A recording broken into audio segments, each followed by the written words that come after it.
எபிரெயருக்கு எழுதின நிருபம் 1 அதிகாரம்.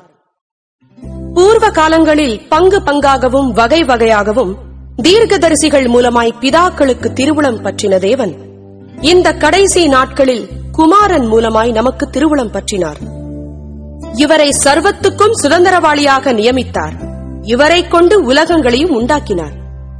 இவர் அவருடைய மகிமையின் பிரகாசமும் அவருடைய தன்மையின் சொரூபமுமாயிருந்து சர்வத்தையும் தம்முடைய வல்லமையுள்ள வசனத்தினாலே தாங்குகிறவராய் தம்மாலே தாமே நம்முடைய பாவங்களை நீக்கும் சுத்திகரிப்பை உண்டு பண்ணி உன்னதத்தில் உள்ள மகத்துவமானவருடைய வலது பாரிசத்திலே உட்கார்ந்தார். இவர் தேவ தூதரை பார்க்கிலும் எவ்வளவு விசேஷித்த நாமத்தை சுதந்திரித்துக் கொண்டாரோ அவ்வளவு அதிகமாய் அவர்களிலும் மேன்மையுள்ளவரானார். எப்படியெனில், நீர் என்னுடைய குமாரன், இன்று நான் உம்மை ஜனிப்பித்தேன் என்றும் நான் அவருக்கு பிதாவாயிருப்பேன், அவர் எனக்கு குமாரனாயிருப்பார் என்றும் அவர் தூதர்களில் யாருக்காவது எப்போதாகிலும் சொன்னதுண்டா? மேலும் தமது முதற்பெயரானவரை உலகத்தில் பிரவேசிக்கச் செய்தபோது தேவ தூதர் யாவரும் அவரை தொழுது கொள்ள கடவர்கள் என்றார். தேவ தூதரை குறித்தோ தம்முடைய தூதர்களை காற்றுகளாகவும் தம்முடைய ஊழியக்காரரை அக்கினி ஜுவாலைகளாகவும் செய்கிறார் என்று சொல்லியிருக்கிறது. குமாரனை நோக்கி, தேவனே, உம்முடைய சிங்காசனம் என்றென்றைக்கும் உள்ளது. உம்முடைய ராஜ்யத்தின் செங்கோல் நீதியுள்ள செங்கோலாயிருக்கிறது. நீர் நீதியை விரும்பி அக்கிரமத்தை வெறுத்திருக்கிறீர். ஆதலால் தேவனே, உம்முடைய தேவன் உமது தோழரை பார்க்கிலும் உம்மை ஆனந்த தைலத்தினால் அபிஷேகம் பண்ணினார் என்றும், கர்த்தாவே, நீர் ஆதியிலே பூமியை அஸ்திபாரப்படுத்தினீர். வானங்கள் உம்முடைய கரத்தின் கிரியைகளாயிருக்கிறது. அவைகள் அழிந்து போம், நீரோ நிலைத்திருப்பீர். அவைகளெல்லாம் வஸ்திரம் போல பழமையாய்ப்போம். ஒரு சால்வையைப் போல அவைகளை சுருட்டுவீர், அப்பொழுது மாறிப்போம். நீரோ மாறாதவராயிருக்கிறீர். உம்முடைய ஆண்டுகள் முடிந்து போவதில்லை என்றும் சொல்லியிருக்கிறது. மேலும், நான் உம்முடைய சத்துருக்களை உமக்கு பாதபடியாக்கி போடும் வரைக்கும் நீர் என்னுடைய வலது பாரிசத்தில் உட்காரும் என்று தூதர்களில் யாருக்காவது எப்போதாகிலும் அவர் சொன்னதுண்டா? ரட்சிப்பை சுதந்திரிக்கப் போகிறவர்களை நிமித்தமாக ஊழியம் செய்யும்படிக்கு அவர்கள் எல்லாரும் அனுப்பப்படும் பணிவிடை ஆவிகளாய் இருக்கிறார்கள் அல்லவா? 2 அதிகாரம். ஆகையால் நாம் கேட்டவைகளை விட்டு விலகாதபடிக்கு அவைகளை மிகுந்த ஜாக்கிரதையாய் கவனிக்க வேண்டும். ஏனெனில், தேவதூதர் மூலமாய் சொல்லப்பட்ட வசனத்திற்கு விரோதமான எந்த செய்கைக்கும் கீழ்ப்படியாமைக்கும் நீதியான தண்டனை வரத்தக்கதாக அவர்களுடைய வசனம் உறுதிப்படுத்தப்பட்டிருக்க, முதலாவது கர்த்தர் மூலமாய் அறிவிக்கப்பட்டு பின்பு அவரிடத்தில் கேட்டவர்களாலே நமக்கு உறுதியாக்கப்பட்டதும், அடையாளங்களினாலும் அற்புதங்களினாலும் பலவிதமான பலத்த செய்கைகளினாலும் தம்முடைய சித்தத்தின்படி பகிர்ந்து கொடுத்த பரிசுத்த ஆவியின் வரங்களினாலும் தேவன் தாமே சாட்சி கொடுத்ததுமாயிருக்கிற இவ்வளவு பெரிதான ரட்சிப்பை குறித்து நாம் கவலையற்றிருப்போமானால் தண்டனைக்கு எப்படி தப்பித்துக் கொள்வோம்? இனி வரும் உலகத்தை குறித்து பேசுகிறோமே, அதை அவர் தூதர்களுக்கு கீழ்ப்படுத்தவில்லை. ஒரு இடத்திலே ஒருவன் சாட்சியாக, மனுஷனை நீர் நினைக்கிறதற்கும் மனுஷனுடைய குமாரனை நீர் விசாரிக்கிறதற்கும் அவன் எம்மாத்திரம்? அவனை தேவ தூதரிலும் சற்று சிறியவனாக்கினீர். மகிமையினாலும் கனத்தினாலும் அவனுக்கு முடிசூட்டி உம்முடைய கரத்தின் கிரியைகளின் மேல் அவனை அதிகாரியாக வைத்து சகலத்தையும் அவனுடைய பாதங்களுக்கு கீழ்ப்படுத்தினீர் என்று சொன்னான். சகலத்தையும் அவனுக்கு கீழ்ப்படுத்தினார் என்கிற விஷயத்தில் அவர் அவனுக்கு கீழ்ப்படுத்தாத பொருள் ஒன்றுமில்லை. அப்படி இருந்தும் இன்னும் அவனுக்கு சகலமும் கீழ்ப்பட்டிருக்க காணோம். என்றாலும் தேவனுடைய கிருபையினால் ஒவ்வொருவருக்காகவும் மரணத்தை ருசி பார்க்கும்படிக்கு தேவதூதரிலும் சற்று சிறியவராக்கப்பட்டிருந்த இயேசு மரணத்தை உத்தரித்தது நிமித்தம் மகிமையினாலும் கனத்தினாலும் முடிசூட்டப்பட்டதை காண்கிறோம்.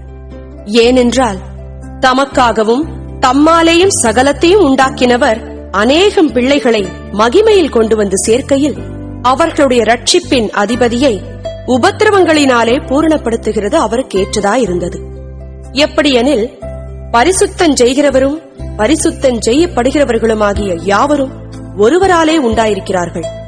இது நிமித்தம் அவர்களை சகோதரர் என்று சொல்ல அவர் வெட்கப்படாமல், உம்முடைய நாமத்தை என் சகோதரருக்கு அறிவித்து சபை நடுவில் உம்மை துதித்து பாடுவேன் என்றும், நான் அவரிடத்தில் நம்பிக்கையாயிருப்பேன் என்றும், இதோ நானும் தேவன் எனக்கு கொடுத்த பிள்ளைகளும் என்றும் சொல்லியிருக்கிறார். ஆதலால் பிள்ளைகள் மாம்சத்தையும் இரத்தத்தையும் உடையவர்களாயிருக்க, அவரும் அவர்களைப் போல மாம்சத்தையும் இரத்தத்தையும் உடையவரானார்.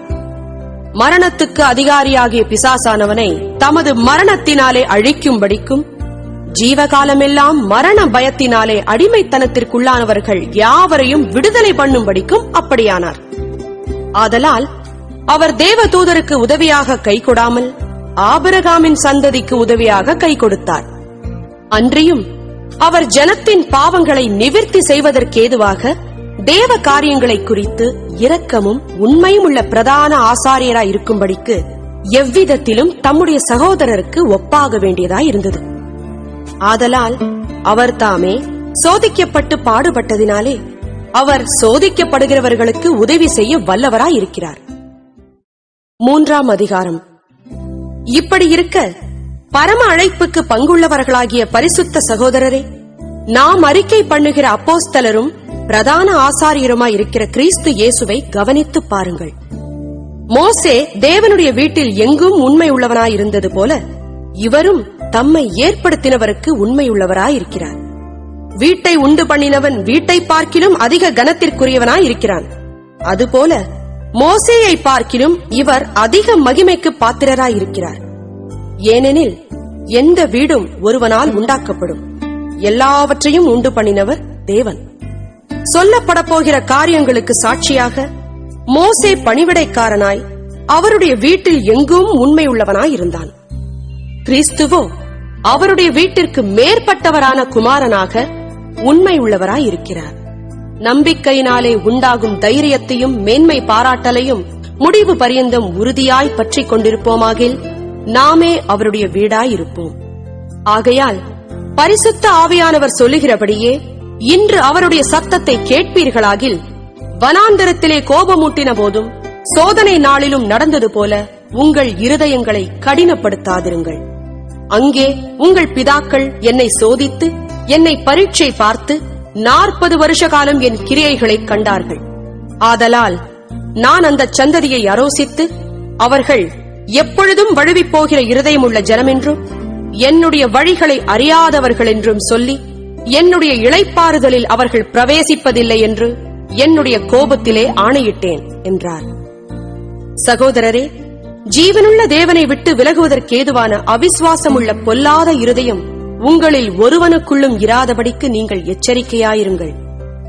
உங்களில் ஒருவனாகிலும் பாவத்தின் வஞ்சனையினாலே கடினப்பட்டு போகாதபடிக்கு இன்று எண்ணப்படும் அளவும் நாடோறும் ஒருவருக்கொருவர் புத்தி சொல்லுங்கள். நாம் ஆரம்பத்திலே கொண்ட நம்பிக்கையை முடிவு பரியந்தம் உறுதியாய் பற்றிக் கொண்டிருப்போமாகில் கிறிஸ்துவினிடத்தில் பங்குள்ளவர்களாயிருப்போம்.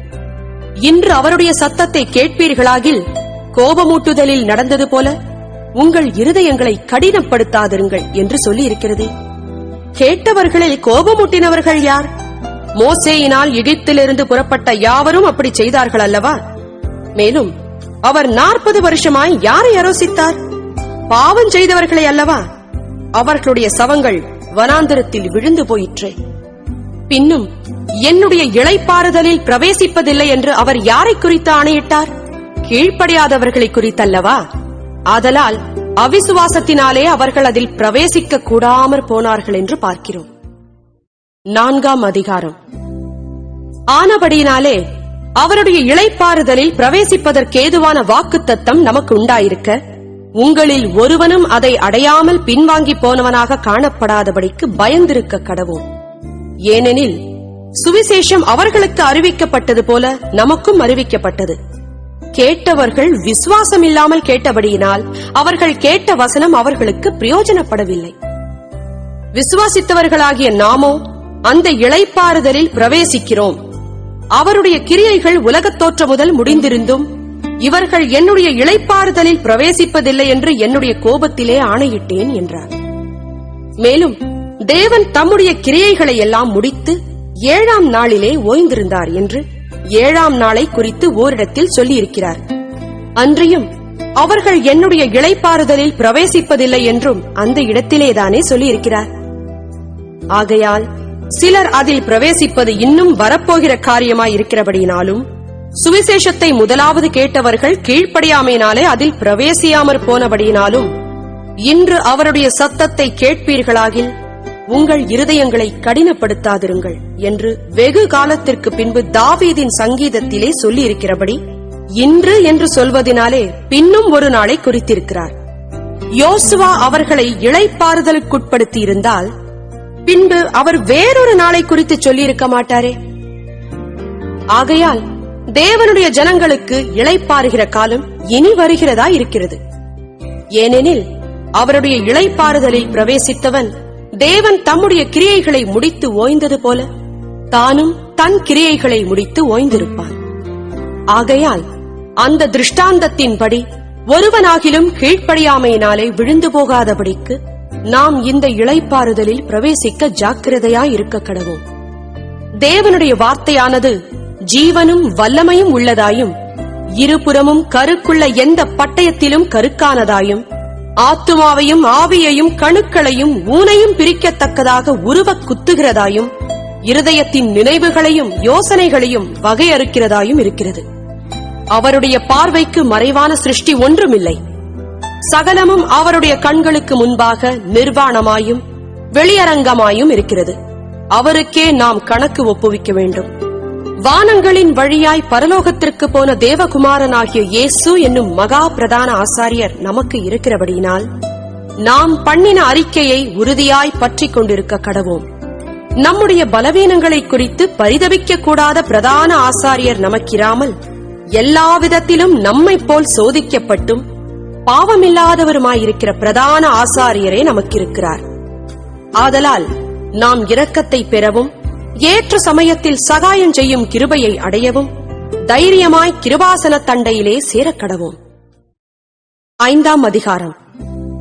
அன்றியும் மனுஷரில் தெரிந்து கொள்ளப்பட்ட எந்த பிரதான ஆசாரியனும் பாவங்களுக்காக காணிக்கைகளையும் பலிகளையும் செலுத்தும்படி மனுஷருக்காக தேவ காரியங்களை பற்றி நியமிக்கப்படுகிறான்.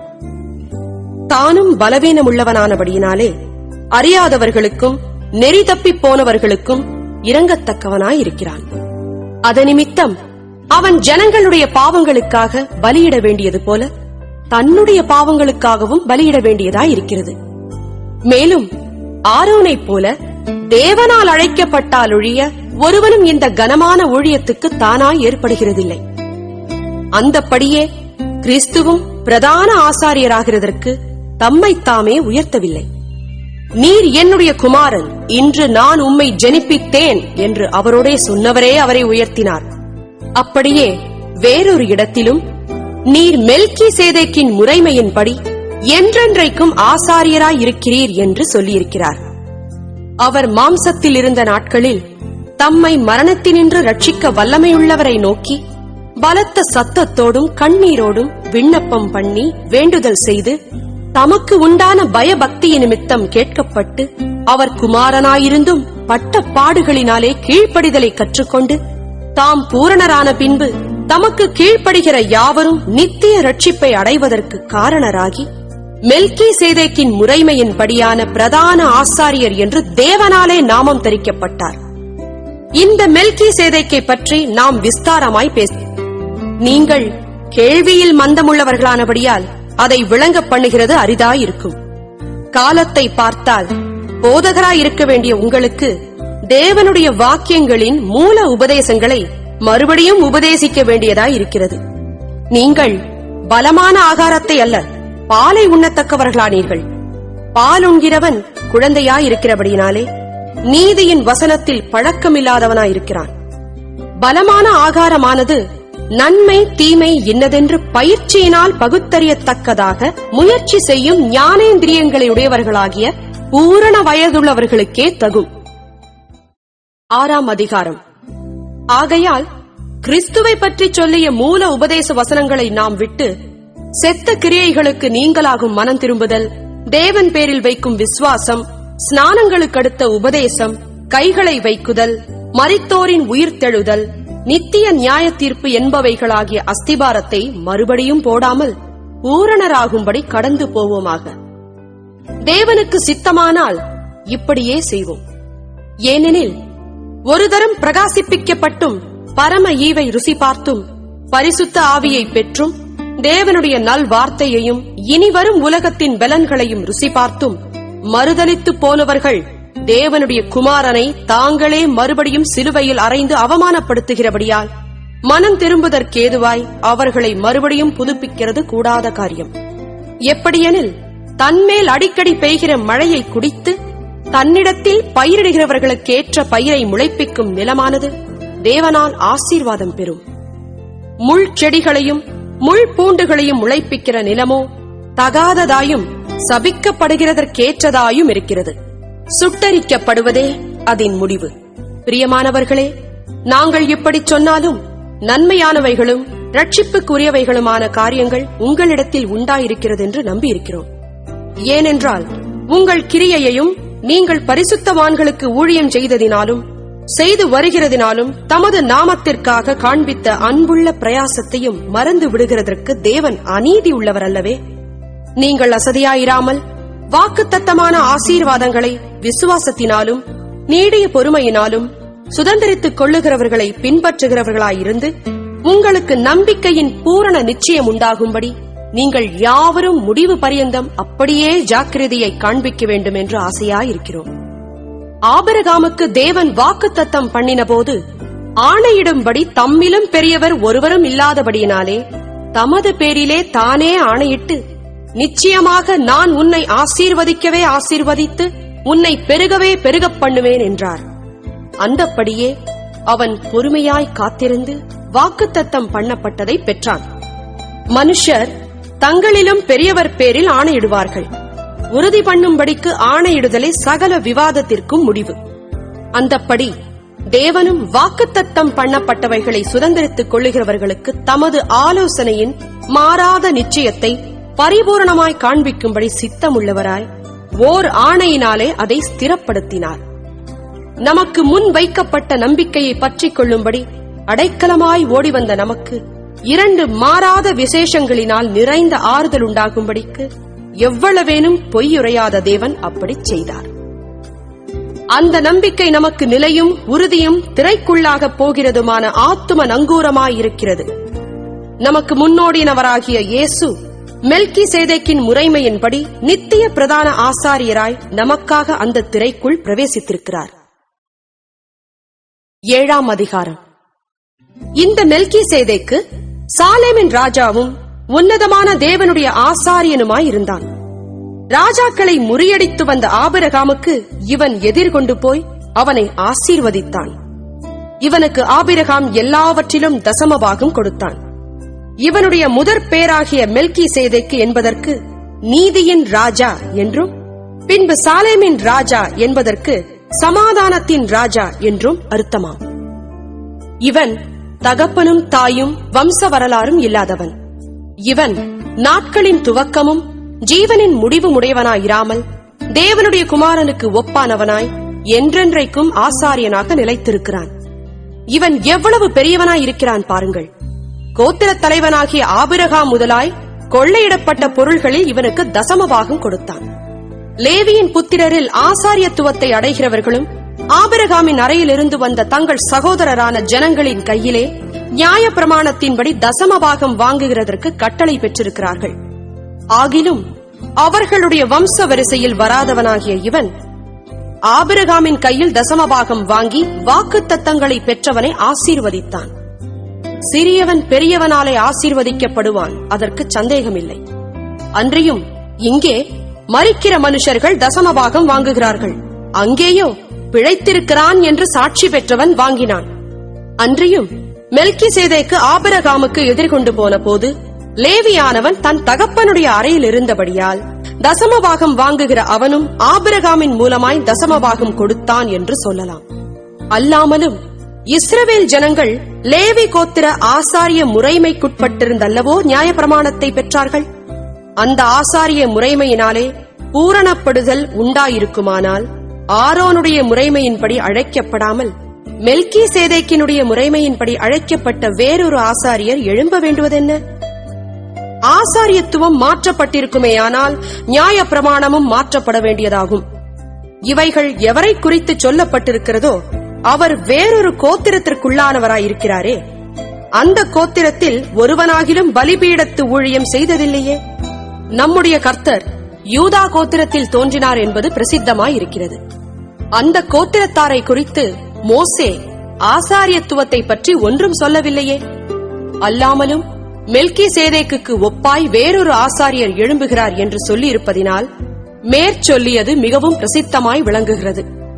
அவர் மாம்ச சம்பந்தமான கட்டளையாகிய நியாய பிரமாணத்தின்படி ஆசாரியராகாமல், நீர் மெல்கிசேதேக்கின் முறைமையின்படி என்றென்றைக்கும் ஆசாரியராய் இருக்கிறீர் என்று சொல்லிய சாட்சிக்கு தக்கதாக அழியாத ஜீவனுக்குரிய வல்லமையின்படியே ஆசாரியரானார். முந்தின கட்டளை பலவீனம் உள்ளதும் பயனற்றதுமாயிருந்தது நிமித்தம் மாற்றப்பட்டது. நியாய பிரமாணமானது ஒன்றையும் பூரணப்படுத்தவில்லை. அதிக நன்மையான நம்பிக்கையை வருவிப்பதோ பூரணப்படுத்துகிறது. அந்த நம்பிக்கையினாலே தேவனிடத்தில் சேருகிறோம். அன்றியும் அவர்கள் ஆணையில்லாமல் ஆசாரியராக்கப்படுகிறார்கள்.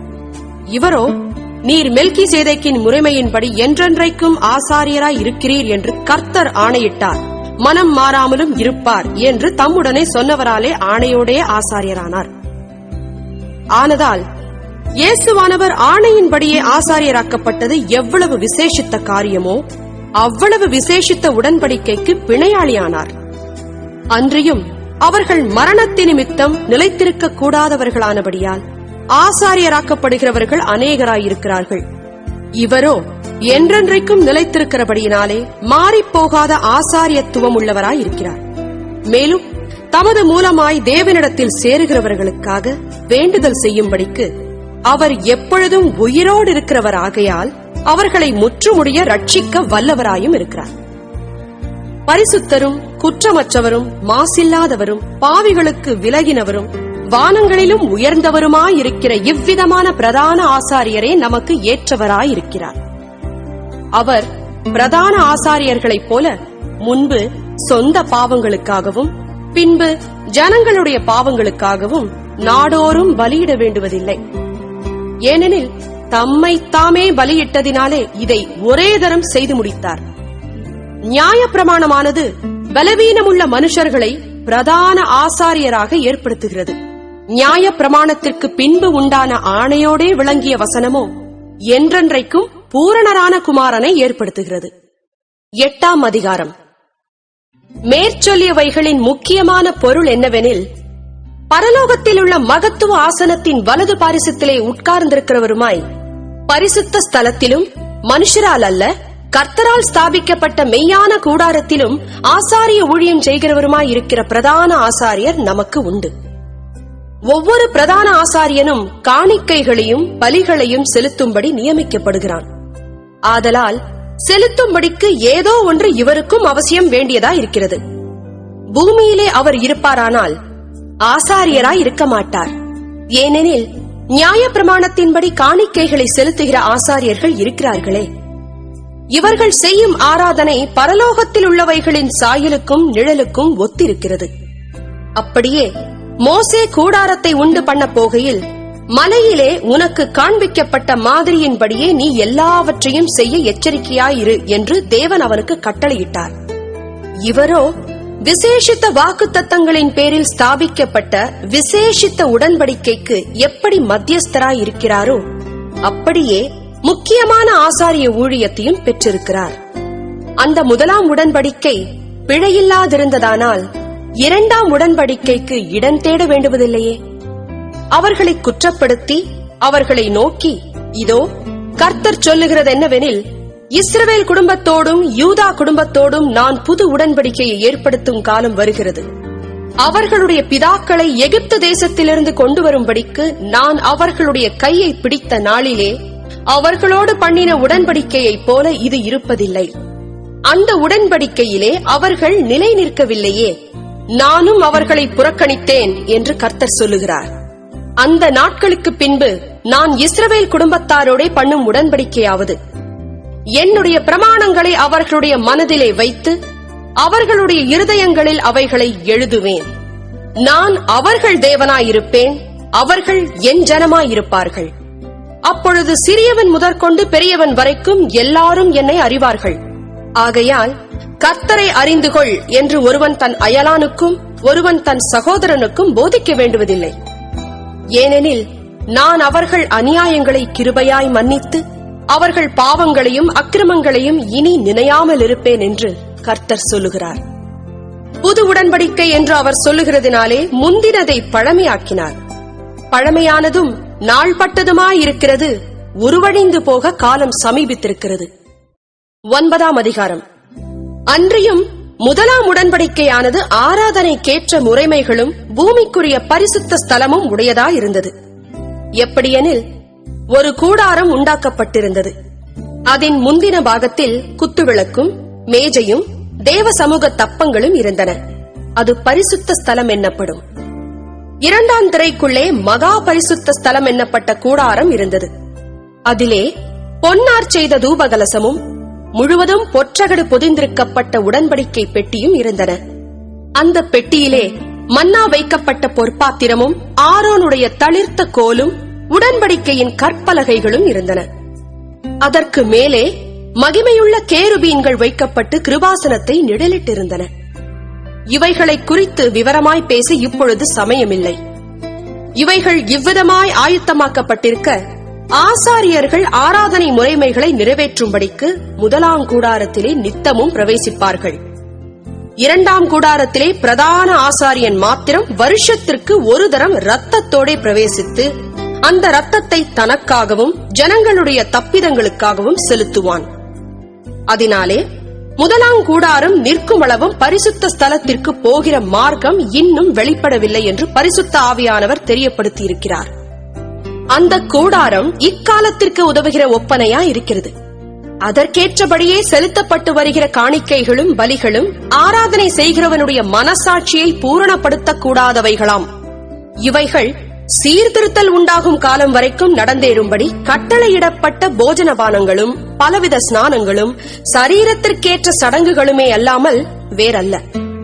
கிறிஸ்துவானவர் வரப்போகிற நன்மைகளுக்குரிய பிரதான ஆசாரியராய் வெளிப்பட்டு கையினால் செய்யப்பட்டதாகிய இந்த சிருஷ்டி சம்பந்தமான கூடாரத்தின் வழியாக அல்ல, பெரிதும் உத்தமமுமான கூடாரத்தின் வழியாகவும் வெள்ளாட்டுக்கடா இளங்காளை இவைகளுடைய இரத்தத்தினாலே அல்ல, தம்முடைய சொந்த இரத்தத்தினாலும் ஒரே தரம் மகா பரிசுத்த ஸ்தலத்திலே பிரவேசித்து நித்திய மீட்பை உண்டு பண்ணினார்.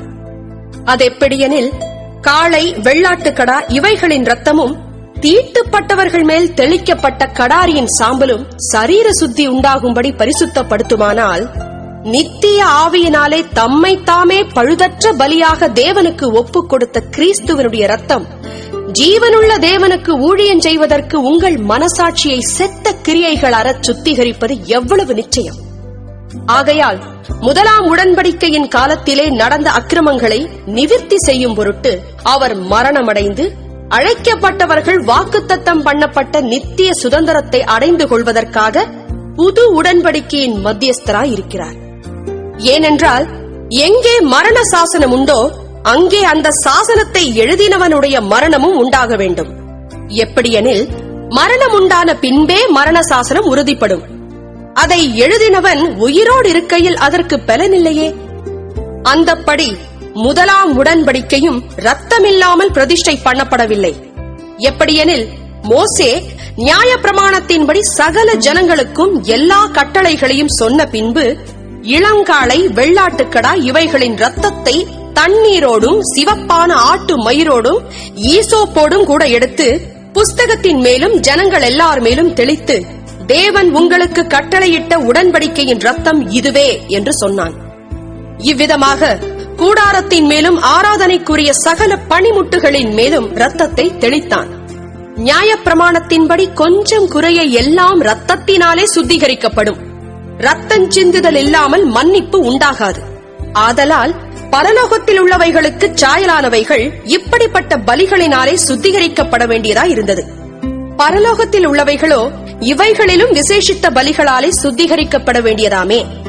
அந்தப்படி மெய்யான பரிசுத்த ஸ்தலத்துக்கு அடையாளமான கையினால் செய்யப்பட்டதாய் இருக்கிற பரிசுத்த ஸ்தலத்திலே கிறிஸ்துவானவர் பிரவேசியாமல் பரலோகத்திலே தானே இப்பொழுது நமக்காக தேவனுடைய சமூகத்தில் பிரத்யட்சமாகும்படி பிரவேசித்திருக்கிறார். பிரதான ஆசாரியன் அந்நிய ரத்தத்தோடு வருஷந்தோறும் பரிசுத்த ஸ்தலத்துக்குள் பிரவேசிக்கிறது போல அவர் அநேகந்தரம் தம்மை பலியிடும்படிக்கு பிரவேசிக்கவில்லை. அப்படி இருந்ததானால் உலகம் உண்டானது முதற்கொண்டு அவர் அநேகந்தரம் பாடுபட வேண்டியதாய் இருக்குமே. அப்படியல்ல, அவர் தம்மை தாமே பலியிடுகிறதுனாலே பாவங்களை நீக்கும் பொருட்டாக இந்த கடைசி காலத்தில் ஒரே தரம் வெளிப்பட்டார்.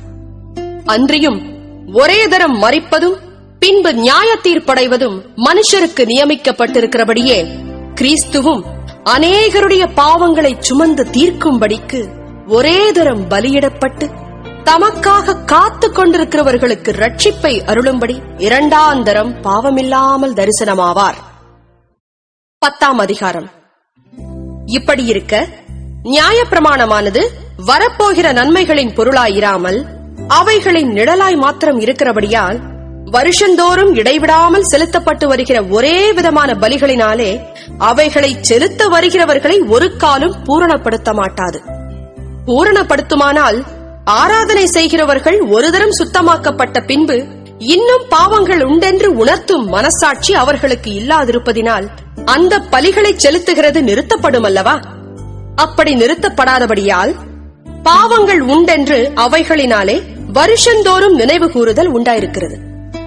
அல்லாமலும் காளை வெள்ளாட்டுக்கடா இவைகளுடைய ரத்தம் பாவங்களை நிவர்த்தி செய்ய மாட்டாதே.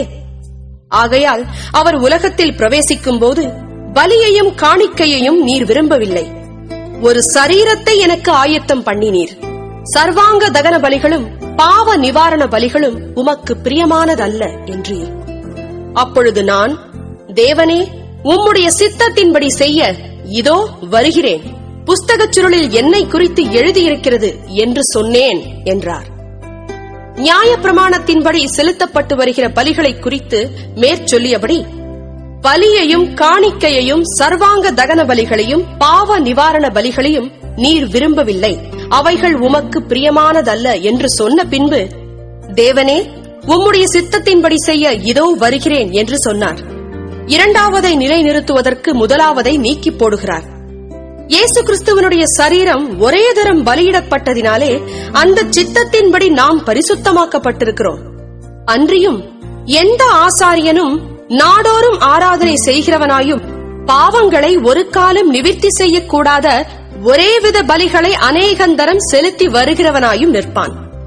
இவரோ பாவங்களுக்காக ஒரே பலியை செலுத்தி என்றென்றைக்கும் தேவனுடைய வலது பாரிசத்தில் உட்கார்ந்து இனி தம்முடைய சத்துருக்களை தமது பாதபடியாக்கி போடும் வரைக்கும் காத்துக் கொண்டிருக்கிறார்.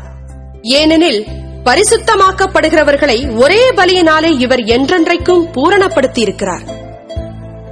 இதை குறித்து பரிசுத்த ஆவியானவரும் நமக்கு சாட்சி சொல்லுகிறார். எப்படியெனில், அந்த நாட்களுக்கு பின்பு நான் அவர்களோடே பண்ணும் உடன்படிக்கையாவது, நான் என்னுடைய பிரமாணங்களை அவர்களுடைய இருதயங்களில் வைத்து அவைகளை அவர்களுடைய மனதில் எழுதுவேன் என்று கர்த்தர் சொல்லுகிறார் என்பதை உரைத்த பின்பு அவர்களுடைய பாவங்களையும் அவர்களுடைய அக்கிரமங்களையும் நான் இனி நினைப்பதில்லை என்பதை சொல்லுகிறார். இவைகள் மன்னிக்கப்பட்டதுண்டானால் இனி பாவத்து நிமித்தம் பலி செலுத்தப்படுவதில்லையே.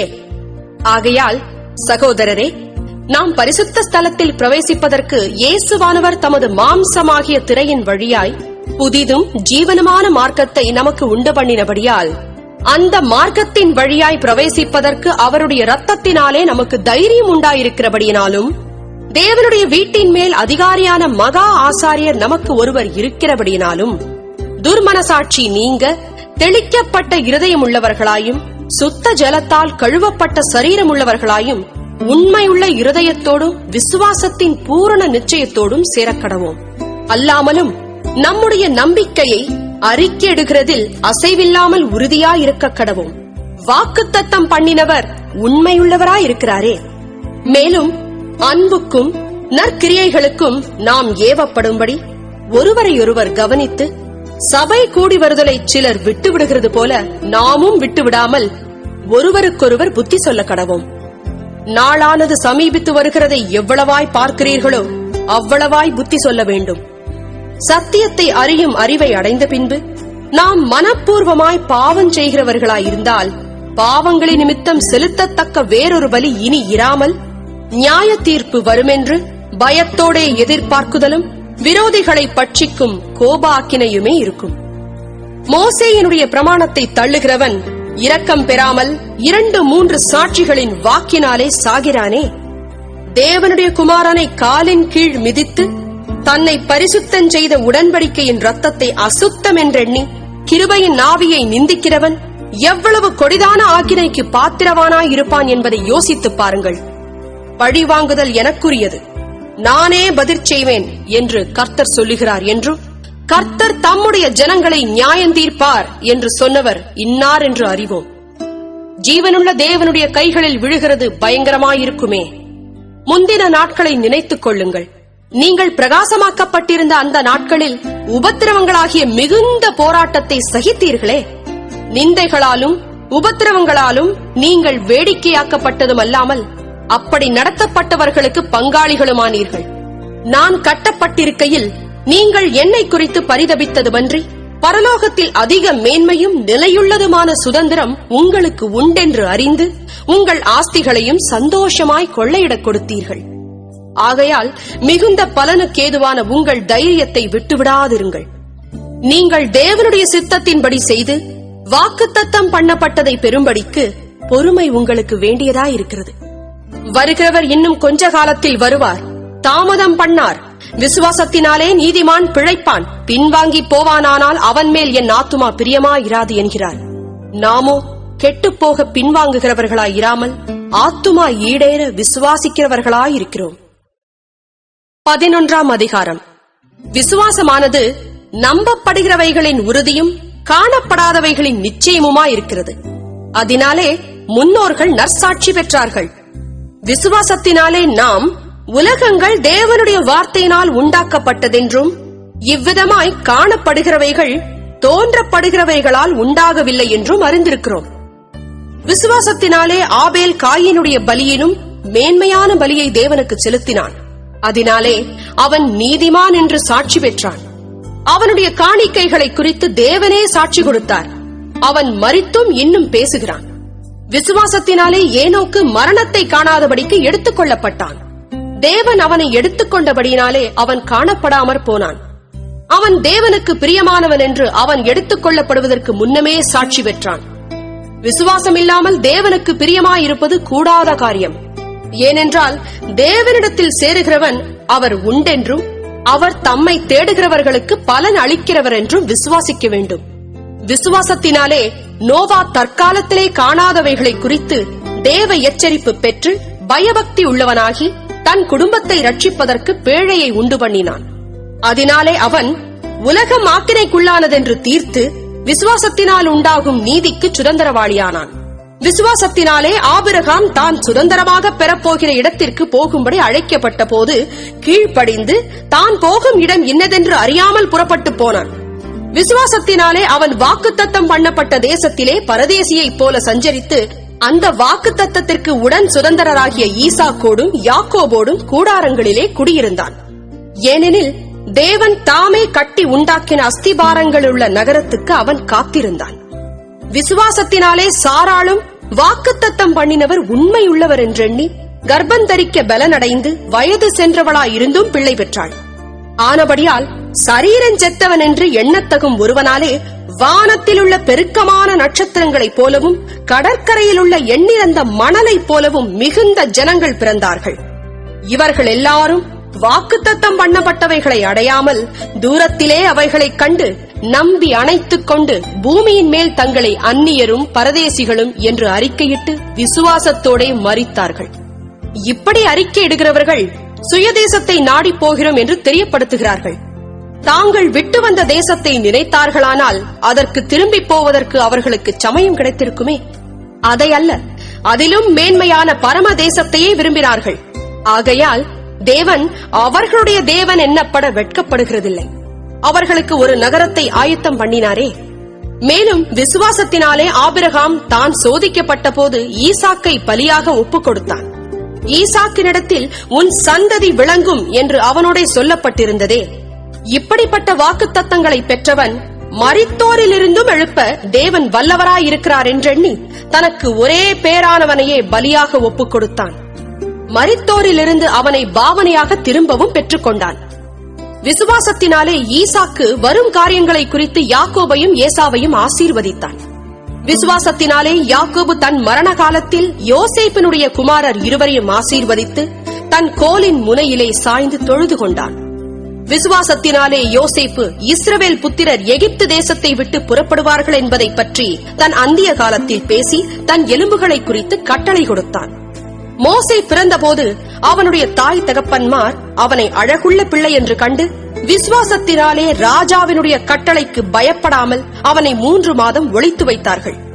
விசுவாசத்தினாலே மோசே தான் பெரியவனான போது பார்வோனுடைய குமாரத்தியின் மகன் எண்ணப்படுவதை வெறுத்து அநித்தியமான பாவ சந்தோஷங்களை அனுபவிப்பதை பார்க்கிலும் தேவனுடைய ஜனங்களோட துன்பத்தை அனுபவிப்பதையே தெரிந்து கொண்டு இனி வரும் பலன் மேல் நோக்கமாயிருந்து எகிப்தில் உள்ள பொக்கிஷங்களிலும் கிறிஸ்துவ நிமித்தம் வரும் நிந்தையை அதிக பாக்கியம் என்றெண்ணினான். விசுவாசத்தினாலே அவன் அதரிசனமானவரை தரிசிக்கிறது போல உறுதியாயிருந்து ராஜாவின் கோபத்துக்கு பயப்படாமல் எகிப்தை விட்டு போனான்.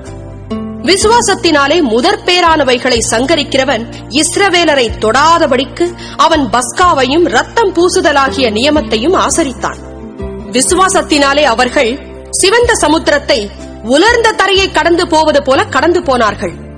எகிப்தியர் அப்படி செய்ய துணிந்து அமிழ்ந்து போனார்கள். விசுவாசத்தினாலே எரிகோ பட்டணத்தின் மதில்கள் 7 நாள் சுற்றி வரப்பட்டு விழுந்தது. விசுவாசத்தினாலே ராகாப் என்னும் வேசி வேவுகாரரை சமாதானத்தோட ஏற்றுக்கொண்டு கீழ்ப்படியாதவர்களோட கூட சேதமாகாதிருந்தாள். பின்னும் நான் என்ன சொல்லுவேன்? கிதியோன், பாராக், சிம்சோன், யெப்தா, தாவீது, சாமுவேல் என்பவர்களையும் தீர்க்கதரிசிகளையும் குறித்து நான் விவரம் சொல்ல வேண்டுமானால் காலம் போதாது. விசுவாசத்தினாலே அவர்கள் ராஜ்யங்களை ஜெயித்தார்கள், நீதியை நடப்பித்தார்கள், வாக்குத்தத்தங்களை பெற்றார்கள், சிங்கங்களின் வாய்களை அடைத்தார்கள், அக்கினியின் உக்கிரத்தை அவித்தார்கள், பட்டயக்கருக்குக்கு தப்பினார்கள், பலவீனத்தில் பலன் கொண்டார்கள், யுத்தத்தில் வல்லவர்களானார்கள், அந்நியருடைய சேனைகளை முறியடித்தார்கள். ஸ்திரீகள் சாக கொடுத்த தங்களுடையவர்களை உயிரோடு எழுந்திருக்க பெற்றார்கள்.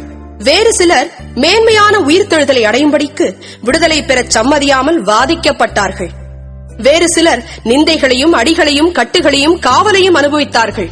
கல்லெறியுண்டார்கள், வாளால் அறுப்புண்டார்கள், பரீட்சை பார்க்கப்பட்டார்கள், பட்டயத்தினாலே வெட்டப்பட்டு மரித்தார்கள், செம்மறியாட்டு தோள்களையும் வெள்ளாட்டு தோள்களையும் போர்த்துக் கொண்டு திரிந்து குறைவையும் உபத்திரவத்தையும் துன்பத்தையும் அனுபவித்தார்கள். உலகம் அவர்களுக்கு பாத்திரமாயிருக்கவில்லை. அவர்கள் வனாந்தரங்களிலேயும் மலைகளிலேயும் குகைகளிலேயும் பூமியின் வெடிப்புகளிலேயும் சிதறுண்டு அலைந்தார்கள். இவர்கள் எல்லாரும் விசுவாசத்தினாலே நற்சாட்சி பெற்றும் வாக்குத்தத்தம் பண்ணப்பட்டதை அடையாமற் போனார்கள். அவர்கள் நம்மை அல்லாமல் பூரணராகாதபடிக்கு விசேஷித்த நன்மையானதொன்றை தேவன் நமக்கென்று முன்னதாக நியமித்திருந்தார். 12ஆம் அதிகாரம். ஆகையால் மேகம் போன்ற இத்தனை திரளான சாட்சிகள் நம்மை சூழ்ந்து கொண்டிருக்க பாரமான யாவற்றையும் நம்மை சுற்றி நெருங்கி நிற்கிற பாவத்தையும் தள்ளிவிட்டு விசுவாசத்தை துவக்குகிறவரும் முடிக்கிறவருமாயிருக்கிற இயேசுவை நோக்கி நமக்கு நியமித்திருக்கிற ஓட்டத்தில் பொறுமையோடே ஓடக்கடவும். அவர் தமக்கு முன் வைத்திருந்த சந்தோஷத்தின் பொருட்டு அவமானத்தை எண்ணாமல் சிலுவையை சகித்து தேவனுடைய சிங்காசனத்தின் வலது பாரிசத்தில் வீற்றிருக்கிறார். ஆகையால் நீங்கள் இளைப்புள்ளவர்களாய் உங்கள் ஆத்துமாக்களில் சோர்ந்து போகாதபடிக்கு தமக்கு விரோதமாய் பாவிகளால் செய்யப்பட்ட இவ்விதமான விபரீதங்களை சகித்த அவரையே நினைத்துக் கொள்ளுங்கள். பாவத்திற்கு விரோதமாய் போராடுகிறதில் இரத்தஞ்சிந்தப்படத்தக்கதாக நீங்கள் இன்னும் எதிர்த்து நிற்கவில்லையே. அன்றியும் என் மகனே, கர்த்தருடைய சிட்சையை அற்பமாக எண்ணாதே.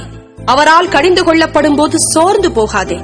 கர்த்தர் எவனிடத்தில் அன்பு கூறுகிறாரோ அவனை அவர் சிட்சித்து தாம் சேர்த்துக் கொள்ளுகிற எந்த மகனையும் தண்டிக்கிறார் என்று பிள்ளைகளுக்கு சொல்லுகிறது போல உங்களுக்கு சொல்லி இருக்கிற புத்திமதியை மறந்தீர்கள். நீங்கள் சிட்சையை சகிக்கிறவர்களாயிருந்தால் தேவன் உங்களை புத்திரராக எண்ணி நடத்துகிறார். தகப்பன் சிட்சியாத புத்திரன் உண்டோ?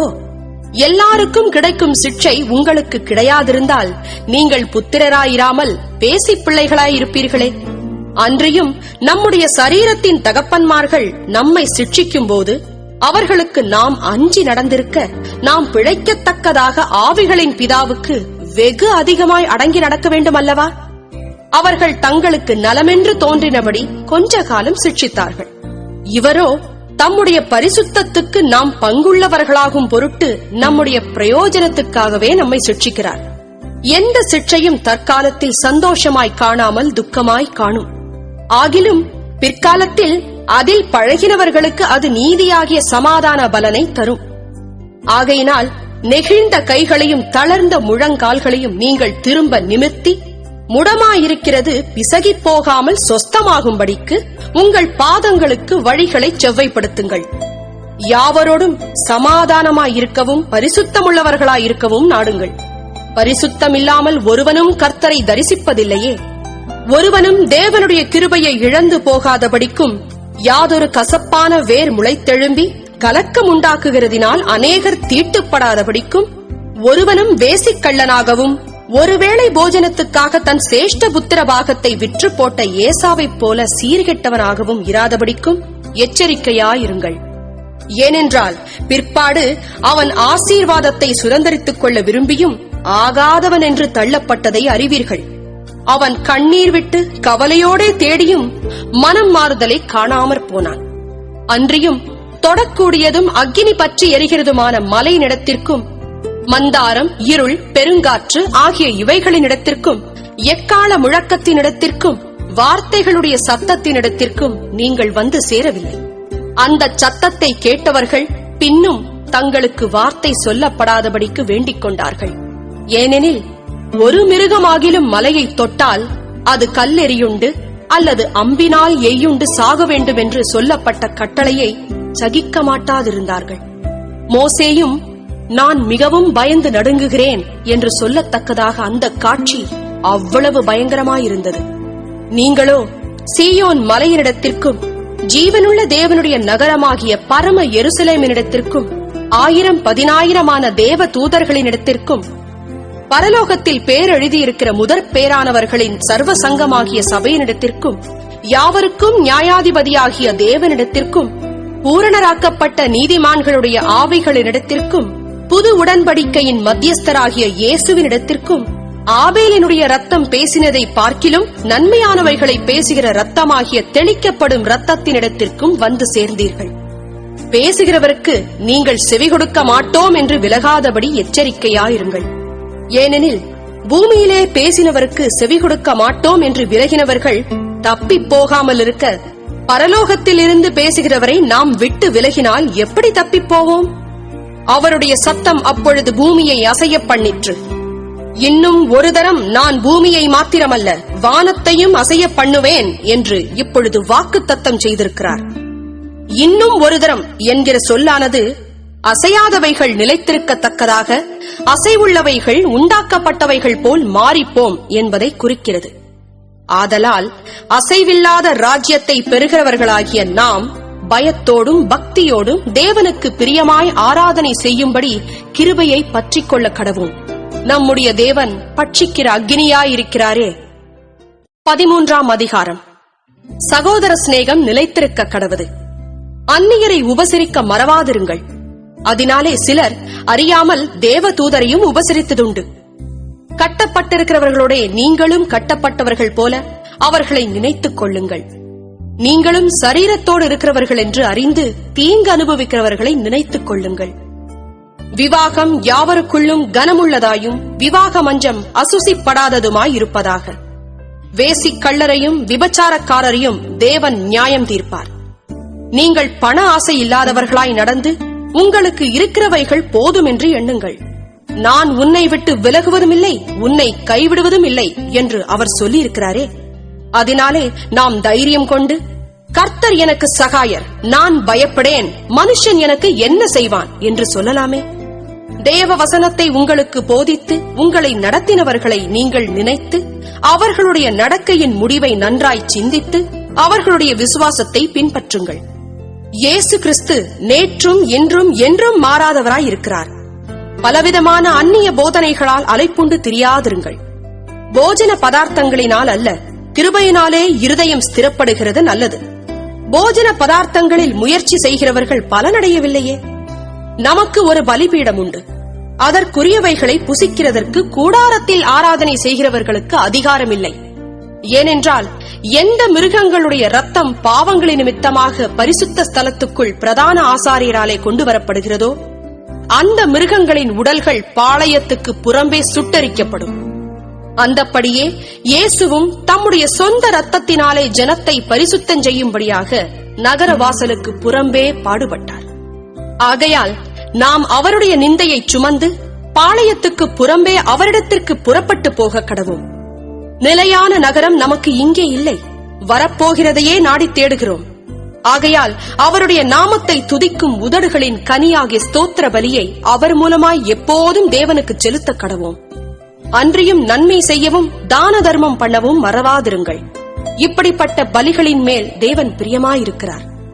உங்களை நடத்துகிறவர்கள் உங்கள் ஆத்துமாக்களுக்காக உத்தரவாதம் பண்ணுகிறவர்களாய் விழித்திருக்கிறவர்களானபடியால் அவர்கள் துக்கத்தோடே அல்ல, சந்தோஷத்தோடே அதை செய்யும்படி அவர்களுக்கு கீழ்ப்படிந்து அடங்குங்கள். அவர்கள் துக்கத்தோடே அப்படி செய்தால் அது உங்களுக்கு பிரயோஜனமாய் இருக்க மாட்டாதே.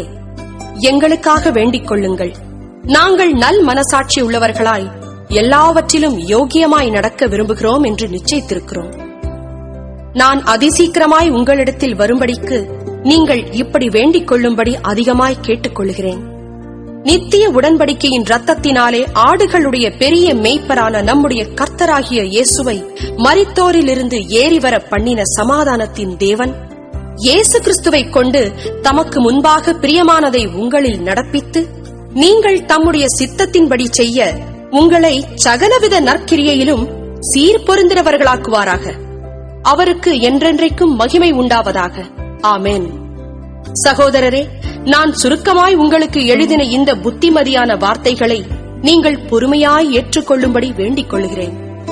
சகோதரனாகிய தீமோத்தேயு விடுதலையாக்கப்பட்டான் என்று அறிவீர்களாக. அவன் சீக்கிரமாய் வந்தால் அவனுடனே கூட நான் வந்து உங்களை காண்பேன். உங்களை நடத்துகிறவர்களையும் பரிசுத்தவான்கள் யாவரையும் வாழ்த்துங்கள். இத்தாலியா தேசத்தார் யாவரும் உங்களுக்கு வாழ்த்துதல் சொல்லுகிறார்கள். கிருபையானது உங்கள் அனைவரோடும் கூட இருப்பதாக. ஆமென். அப்போஸ்தலனாகிய யாக்கோபு எழுதின பொதுவான நிருபம், 1ஆம் அதிகாரம். தேவனுக்கும் கர்த்தராகிய இயேசு கிறிஸ்துவுக்கும் ஊழியக்காரனாகிய யாக்கோபு சிதறியிருக்கிற 12 கோத்திரங்களுக்கும் வாழ்த்துதல் சொல்லி எழுதுகிறதாவது: என் சகோதரரே, நீங்கள் பலவிதமான சோதனைகளில் அகப்படும்போது உங்கள் விசுவாசத்தின் பரீட்சையானது பொறுமையை உண்டாக்கும் என்று அறிந்து அதை மிகுந்த சந்தோஷமாக எண்ணுங்கள். நீங்கள் ஒன்றிலும் குறைவுள்ளவர்களாயிராமல் பூரணராயும் நிறைவுள்ளவர்களாயும் இருக்கும்படி பொறுமையானது பூரண கிரியை செய்ய கடவது. உங்களில் ஒருவன் ஞானத்தில் குறைவுள்ளவனாயிருந்தால் யாவருக்கும் சம்பூர்ணமாய் கொடுக்கிறவரும் ஒருவரையும் கடிந்து கொள்ளாதவருமாகிய தேவனிடத்தில் கேட்கக் கடவன். அப்பொழுது அவனுக்கு கொடுக்கப்படும். ஆனாலும் அவன் எவ்வளவாகிலும் சந்தேகப்படாமல் விசுவாசத்தோடே கேட்கக் கடவன். சந்தேகப்படுகிறவன் காற்றினால் அடிபட்டு அலைகிற கடலின் அலைக்கு ஒப்பாயிருக்கிறான். அப்படிப்பட்ட மனுஷன் தான் கர்த்தரிடத்தில் எதையாகிலும் பெறலாம் என்று நினையாதிருப்பானாக. இருமனமுள்ளவன் தன் வழிகளிலெல்லாம் நிலையற்றவனாயிருக்கிறான். தாழ்ந்த சகோதரன் தான் உயர்த்தப்பட்டதை குறித்து மேன்மை பாராட்டக் கடவன்.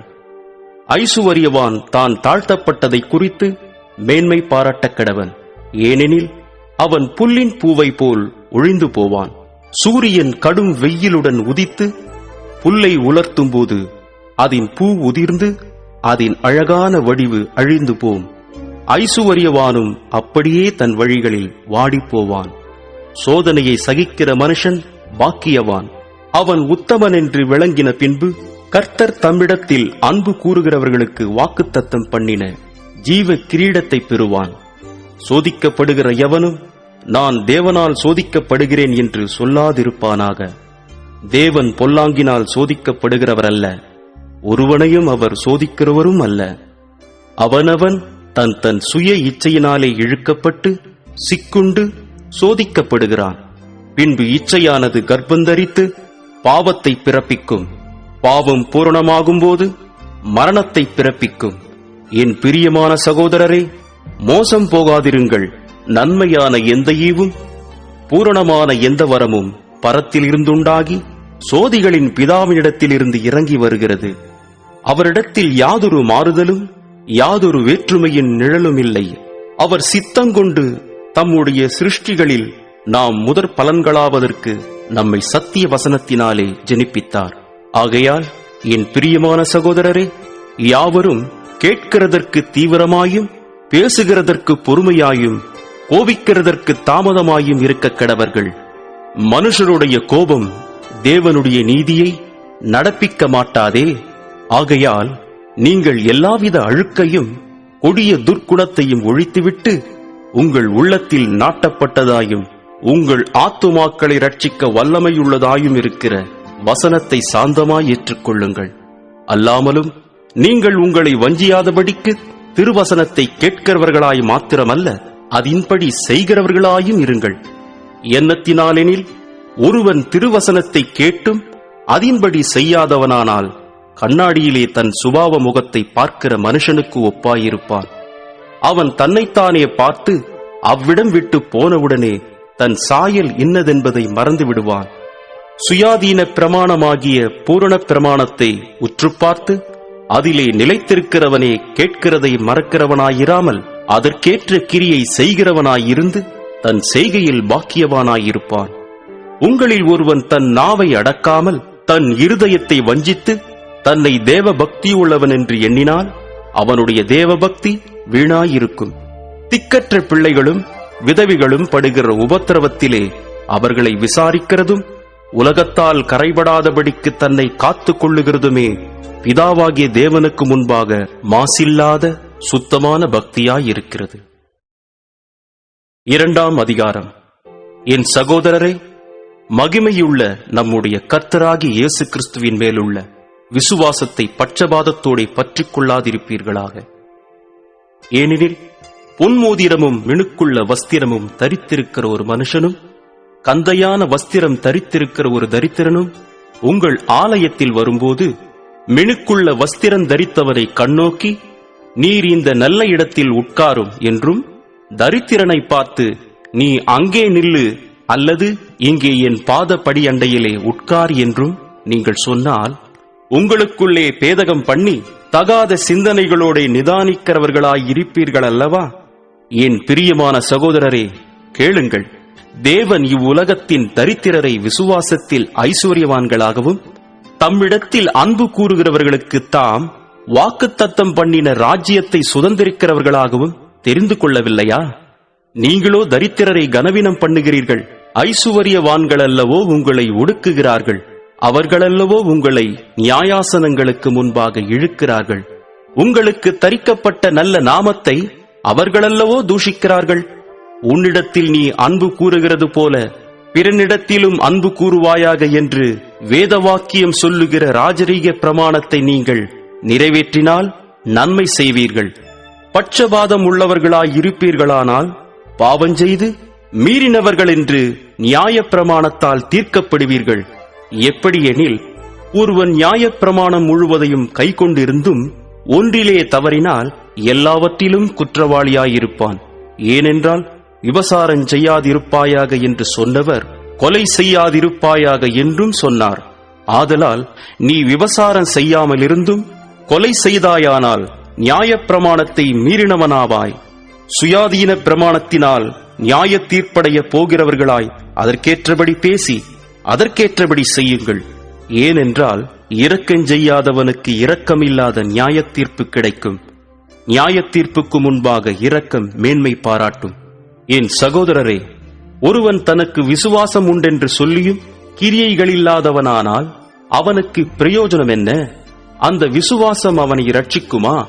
ஒரு சகோதரனாவது சகோதரியாவது வஸ்திரமில்லாமலும் அனுதின ஆகாரமில்லாமலும் இருக்கும்போது உங்களில் ஒருவன் அவர்களை நோக்கி, நீங்கள் சமாதானத்தோடே போங்கள், குளிர் காய்ந்து பசியாருங்கள் என்று சொல்லியும் சரீரத்திற்கு வேண்டியவைகளை அவர்களுக்கு கொடாவிட்டால் பிரயோஜனம் என்ன? அப்படியே விசுவாசமும் கிரியைகளில்லாதிருந்தால் தன்னிலேதானே செத்ததாயிருக்கும். ஒருவன், உனக்கு விசுவாசம் உண்டு, எனக்கு கிரியைகளுண்டு, கிரியைகளில்லாமல் உன் விசுவாசத்தை எனக்கு காண்பி, நான் என் விசுவாசத்தை என் கிரியைகளினாலே உனக்கு காண்பிப்பேன் என்பானே. தேவன் ஒருவர் உண்டென்று விசுவாசிக்கிறாய், அப்படி செய்கிறது நல்லதுதான். பிசாசுகளும் விசுவாசித்து நடுங்குகின்றன. வீணான மனுஷனே, கிரியைகளில்லாத விசுவாசம் செத்ததென்று நீ அறிய வேண்டுமோ? நம்முடைய பிதாவாகிய ஆபிரகாம் தன் குமாரன் ஈசாக்கை பலிபீடத்தின் மேல் செலுத்தினபோது கிரியைகளினாலே அல்லவோ நீதிமானாக்கப்பட்டான். விசுவாசம் அவனுடைய கிரியைகளோடே கூட முயற்சி செய்து கிரியைகளினாலே விசுவாசம் பூரணப்பட்டதென்று காண்கிறாயே. அப்படியே ஆபிரகாம் தேவனை விசுவாசித்தான், அது அவனுக்கு நீதியாக எண்ணப்பட்டது என்கிற வேதவாக்கியம் நிறைவேறிற்று. அவன் தேவனுடைய சிநேகிதன் எண்ணப்பட்டான். ஆதலால் மனுஷன் விசுவாசத்தினாலே மாத்திரமல்ல கிரியைகளினாலேயும் நீதிமானாக்கப்படுகிறான் என்று நீங்கள் காண்கிறீர்களே. அந்தப்படி ராகாப் என்னும் வேசியும் தூதர்களை ஏற்றுக்கொண்டு வேறு வழியாய் அனுப்பிவிட்டபோது கிரியைகளினாலே அல்லவோ நீதியுள்ளவளாக்கப்பட்டாள். அப்படியே ஆவியில்லாத சரீரம் செத்ததாயிருக்கிறது போல கிரியைகளில்லாத விசுவாசமும் செத்ததாயிருக்கிறது. 3ஆம் அதிகாரம். என் சகோதரரே, அதிக ஆக்கினையை அடைவோம் என்று அறிந்து உங்களில் அநேகர் போதகராகாதிருப்பீர்களாக. நாம் எல்லாரும் அநேக விஷயங்களில் தவறுகிறோம்.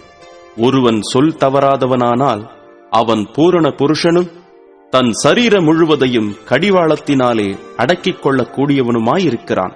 பாருங்கள், குதிரைகள் நமக்கு கீழ்ப்படியும்படிக்கு அவைகளின் வாய்களில் கடிவாளம் போட்டு அவைகளுடைய முழு சரீரத்தையும் திருப்பி நடத்துகிறோம்.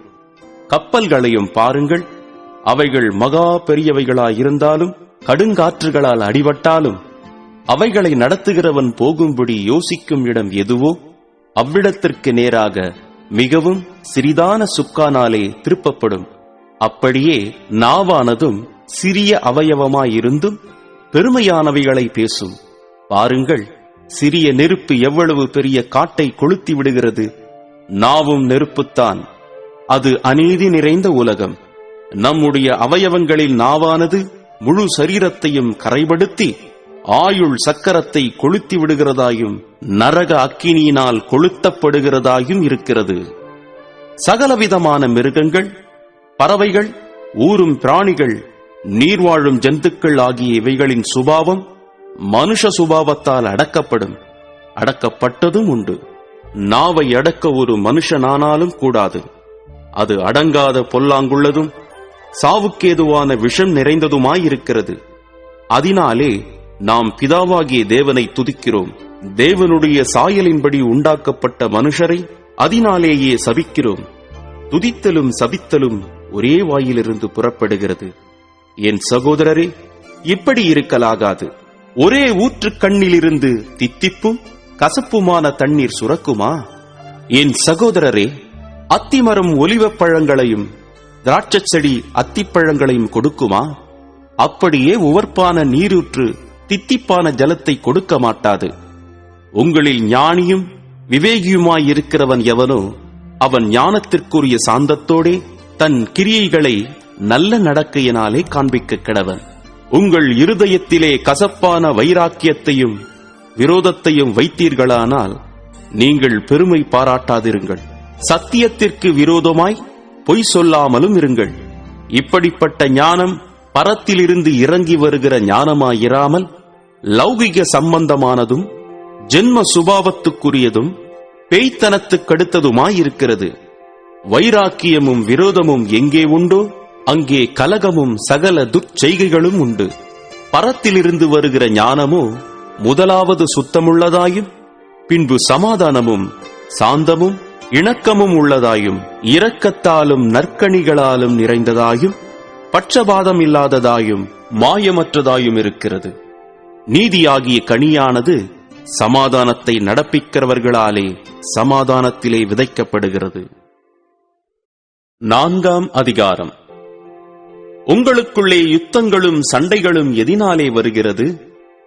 உங்கள் அவயவங்களில் போர் செய்கிற இச்சைகளினால் அல்லவா? நீங்கள் இச்சித்தும் உங்களுக்கு கிடைக்கவில்லை. நீங்கள் கொலை செய்தும் பொறாமையுள்ளவர்களாயிருந்தும் அடையக்கூடாமற் போகிறீர்கள்.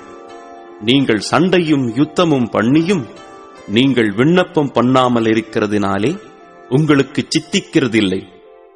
நீங்கள் விண்ணப்பம் பண்ணியும் உங்கள் இச்சைகளை நிறைவேற்றும்படி செலவழிக்க வேண்டுமென்று தகாத விதமாய் விண்ணப்பம் பண்ணுகிறபடியினால் பெற்றுக்கொள்ளாமல் இருக்கிறீர்கள். விபசாரரே, விபசாரிகளே, உலக சிநேகம் தேவனுக்கு விரோதமான பகை என்று அறியீர்களா? ஆகையால் உலகத்துக்கு சிநேகிதனாயிருக்க விரும்புகிறவன் தேவனுக்கு பகைஞனாகிறான். நம்மில் வாசமாயிருக்கிற ஆவியானவர் நம்மிடத்தில் வைராக்கிய வாஞ்சையாயிருக்கிறார் என்று வேத வாக்கியம் வீணாய் சொல்லுகிறதென்று நினைக்கிறீர்களா? அவர் அதிகமான கிருபையை அளிக்கிறாரே. ஆதலால் தேவன் பெருமையுள்ளவர்களுக்கு எதிர்த்து நிற்கிறார், தாழ்மையுள்ளவர்களுக்கோ கிருபை அளிக்கிறார் என்று சொல்லியிருக்கிறது. ஆகையால் தேவனுக்கு கீழ்ப்படிந்திருங்கள், பிசாசுக்கு எதிர்த்து நில்லுங்கள், அப்பொழுது அவன் உங்களை விட்டு ஓடிப்போவான்.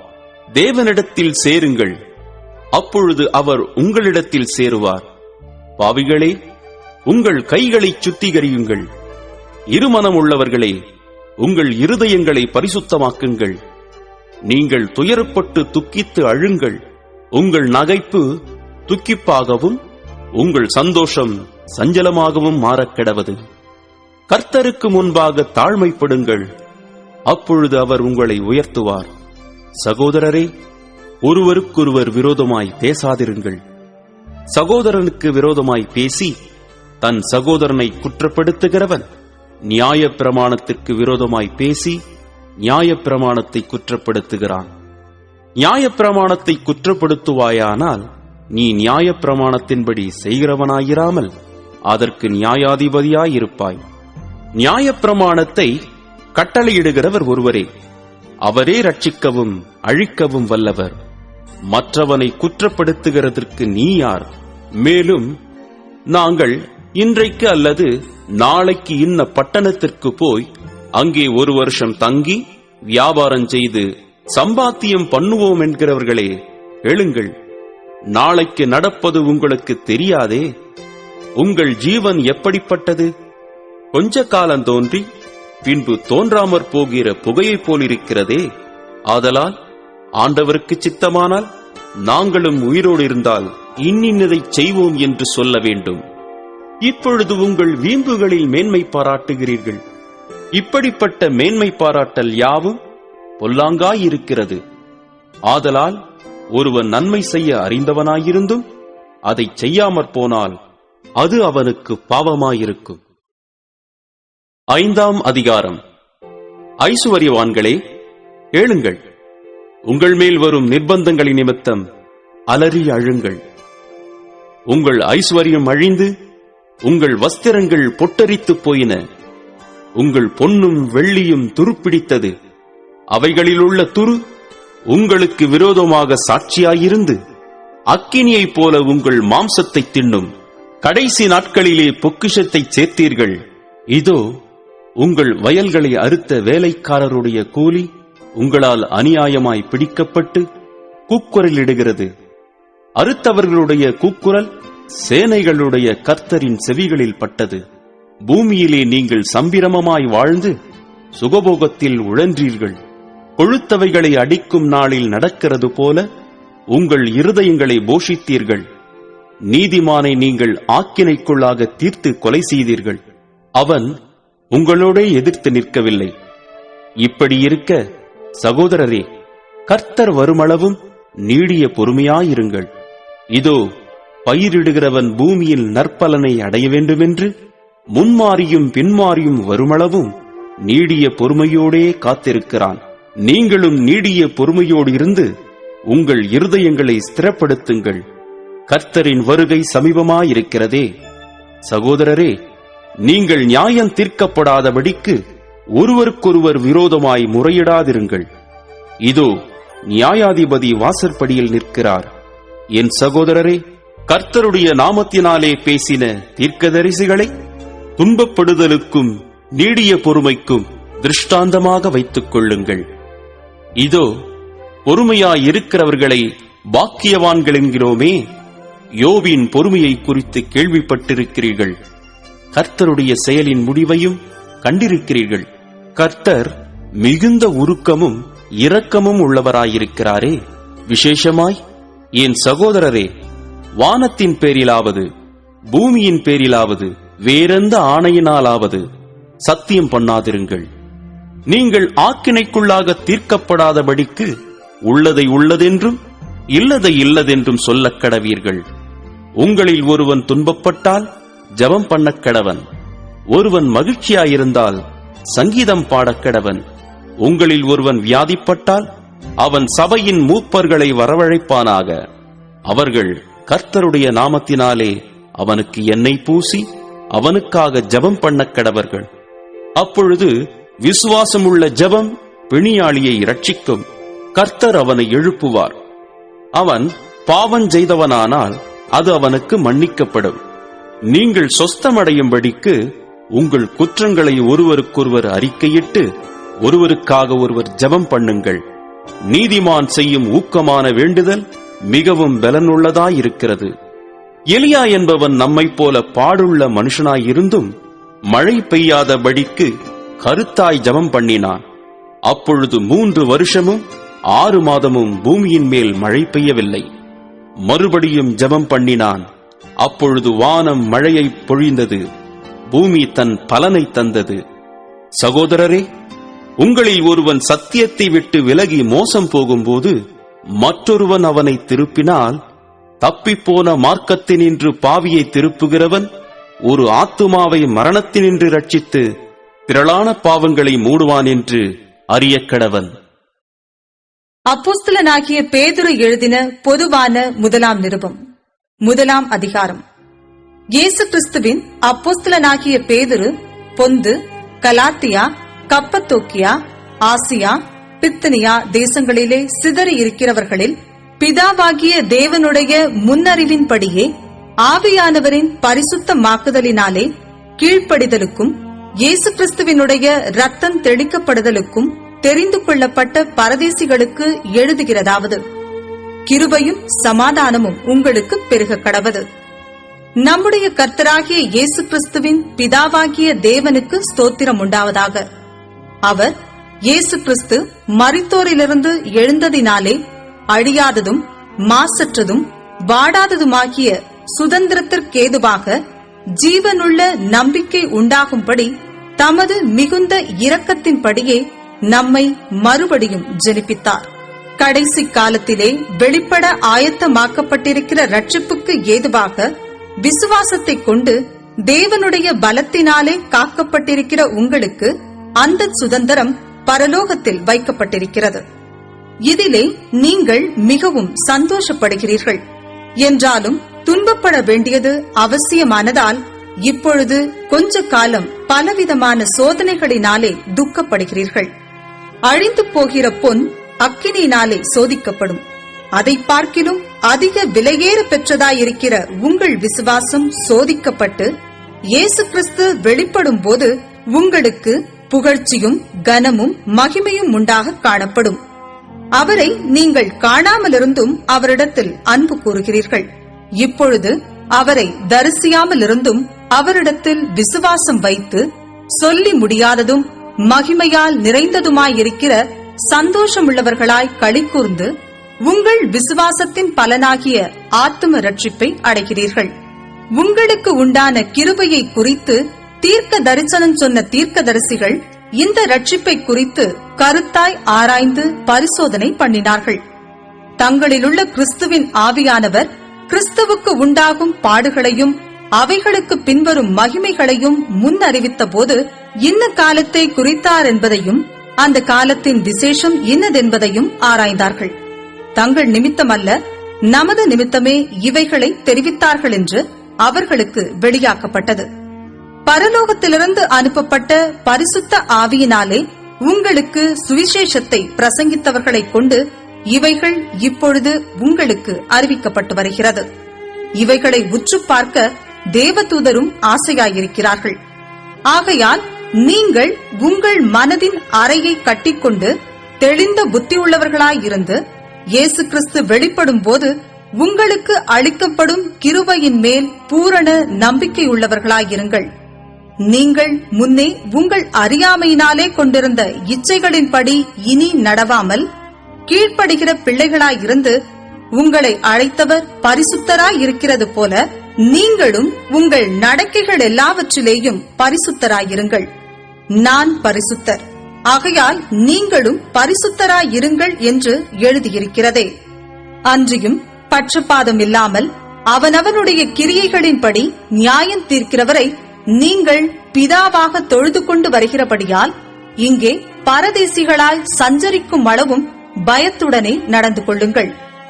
உங்கள் முன்னோர்களால் பாரம்பரியமாய் நீங்கள் அனுசரித்து வந்த வீணான நடத்தையினின்று அழிவுள்ள வஸ்துக்களாகிய வெள்ளியினாலும் பொன்னினாலும் மீட்கப்படாமல் குற்றமில்லாத மாசற்ற ஆட்டுக்குட்டியாகிய கிறிஸ்துவின் விலையேற பெற்ற இரத்தத்தினாலே மீட்கப்பட்டீர்கள் என்று அறிந்திருக்கிறீர்களே.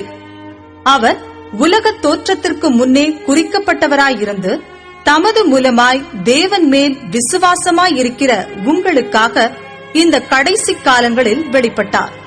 உங்கள் விசுவாசமும் நம்பிக்கையும் தேவன் மேல் இருக்கும்படி அவரை மரித்தோரிலிருந்து எழுப்பி அவருக்கு மகிமையை கொடுத்தார். ஆகையால் நீங்கள் மாயமற்ற சகோதர சிநேகமுள்ளவர்களாகும்படி ஆவியினாலே சத்தியத்திற்கு கீழ்ப்படிந்து உங்கள் ஆத்துமாக்களை சுத்தமாக்கிக் கொண்டவர்களாயிருக்கிறபடியால் சுத்த இருதயத்தோடே ஒருவரிலொருவர் ஊக்கமாய் அன்பு கூறுங்கள். அழிவுள்ள வித்தினாலே அல்ல, என்றென்றைக்கும் நிற்கிறதும் ஜீவனுள்ளதுமான தேவ வசனமாகிய அழிவில்லாத வித்தினாலே மறுபடியும் ஜனிப்பிக்கப்பட்டிருக்கிறீர்களே. மாம்சமெல்லாம் புல்லை போலவும் மனுஷருடைய மகிமையெல்லாம் புல்லின் பூவை போலவும் இருக்கிறது. புல் உலர்ந்தது, அதன் பூவும் உதிர்ந்தது. கர்த்தருடைய வசனமோ என்றென்றைக்கும் நிலைத்திருக்கும். உங்களுக்கு சுவிசேஷமாய் அறிவிக்கப்பட்டு வருகிற வசனம் இதுவே. 2ஆம் அதிகாரம். இப்படி இருக்க கர்த்தர் தயையுள்ளவர் என்பதை நீங்கள் ருசி பார்த்ததுண்டானால் சகல துர்குணத்தையும் சகலவித கபடத்தையும் வஞ்சகங்களையும் பொறாமைகளையும் சகலவித புறங்கூறுதலையும் ஒழித்துவிட்டு நீங்கள் வளரும்படி புதிதாய் பிறந்த குழந்தைகளைப் போல திருவசனமாகிய களங்கமில்லாத ஞானப்பாலின் மேல் வாஞ்சையாயிருங்கள். மனுஷரால் தள்ளப்பட்டதாயினும் தேவனால் தெரிந்து கொள்ளப்பட்டதும் விலையேற பெற்றதுமாயிருக்கிற ஜீவனுள்ள கல்லாகிய அவரிடத்தில் சேர்ந்தவர்களாகிய நீங்களும் ஜீவனுள்ள கற்களைப் போல ஆவிக்கேற்ற மாளிகையாகவும் இயேசு கிறிஸ்து மூலமாய் தேவனுக்கு பிரியமான ஆவிக்கேற்ற பலிகளை செலுத்தும் படிக்கு பரிசுத்த ஆசாரிய கூட்டமாகவும் கட்டப்பட்டு வருகிறீர்கள். அந்தபடியே இதோ தெரிந்து கொள்ளப்பட்டதும் விலையேற பெற்றதுமாயிருக்கிற மூலைக்கல்லை சீயோனில் வைக்கிறேன், அதின் மேல் விசுவாசமாயிருக்கிறவன் வெட்கப்படுவதில்லை என்று வேதத்திலே சொல்லியிருக்கிறது. ஆகையால் விசுவாசிக்கிற உங்களுக்கு அது விலையேற பெற்றது. கீழ்ப்படியாமல் இருக்கிறவர்களுக்கோ வீட்டை கட்டுகிறவர்களால் தள்ளப்பட்ட பிரதான மூலைக்கல்லாகிய அந்த கல் இடறுதற்கேதுவான கல்லும் விழுதற்கேதுவான கன்மலையுமாயிற்று. அவர்கள் திருவசனத்திற்கு கீழ்ப்படியாதவர்களாயிருந்து இடறுகிறார்கள், அதற்கென்றே நியமிக்கப்பட்டவர்களாயும் இருக்கிறார்கள். நீங்களோ உங்களை அந்தகாரத்தினின்று தம்முடைய ஆச்சரியமான ஒளியினிடத்திற்கு வரவழைத்தவருடைய புண்ணியங்களை அறிவிக்கும் படிக்கு தெரிந்து கொள்ளப்பட்ட சந்ததியாயும் ராஜரீகமான ஆசாரிய கூட்டமாயும் பரிசுத்த ஜாதியாயும் அவருக்கு சொந்தமான ஜனமாயும் இருக்கிறீர்கள். முன்னே நீங்கள் தேவனுடைய ஜனங்களாயிருக்கவில்லை, இப்பொழுதோ அவருடைய ஜனங்களாயிருக்கிறீர்கள். முன்னே நீங்கள் இரக்கம் பெறாதவர்களாயிருந்தீர்கள், இப்பொழுதோ இரக்கம் பெற்றவர்களாயிருக்கிறீர்கள்.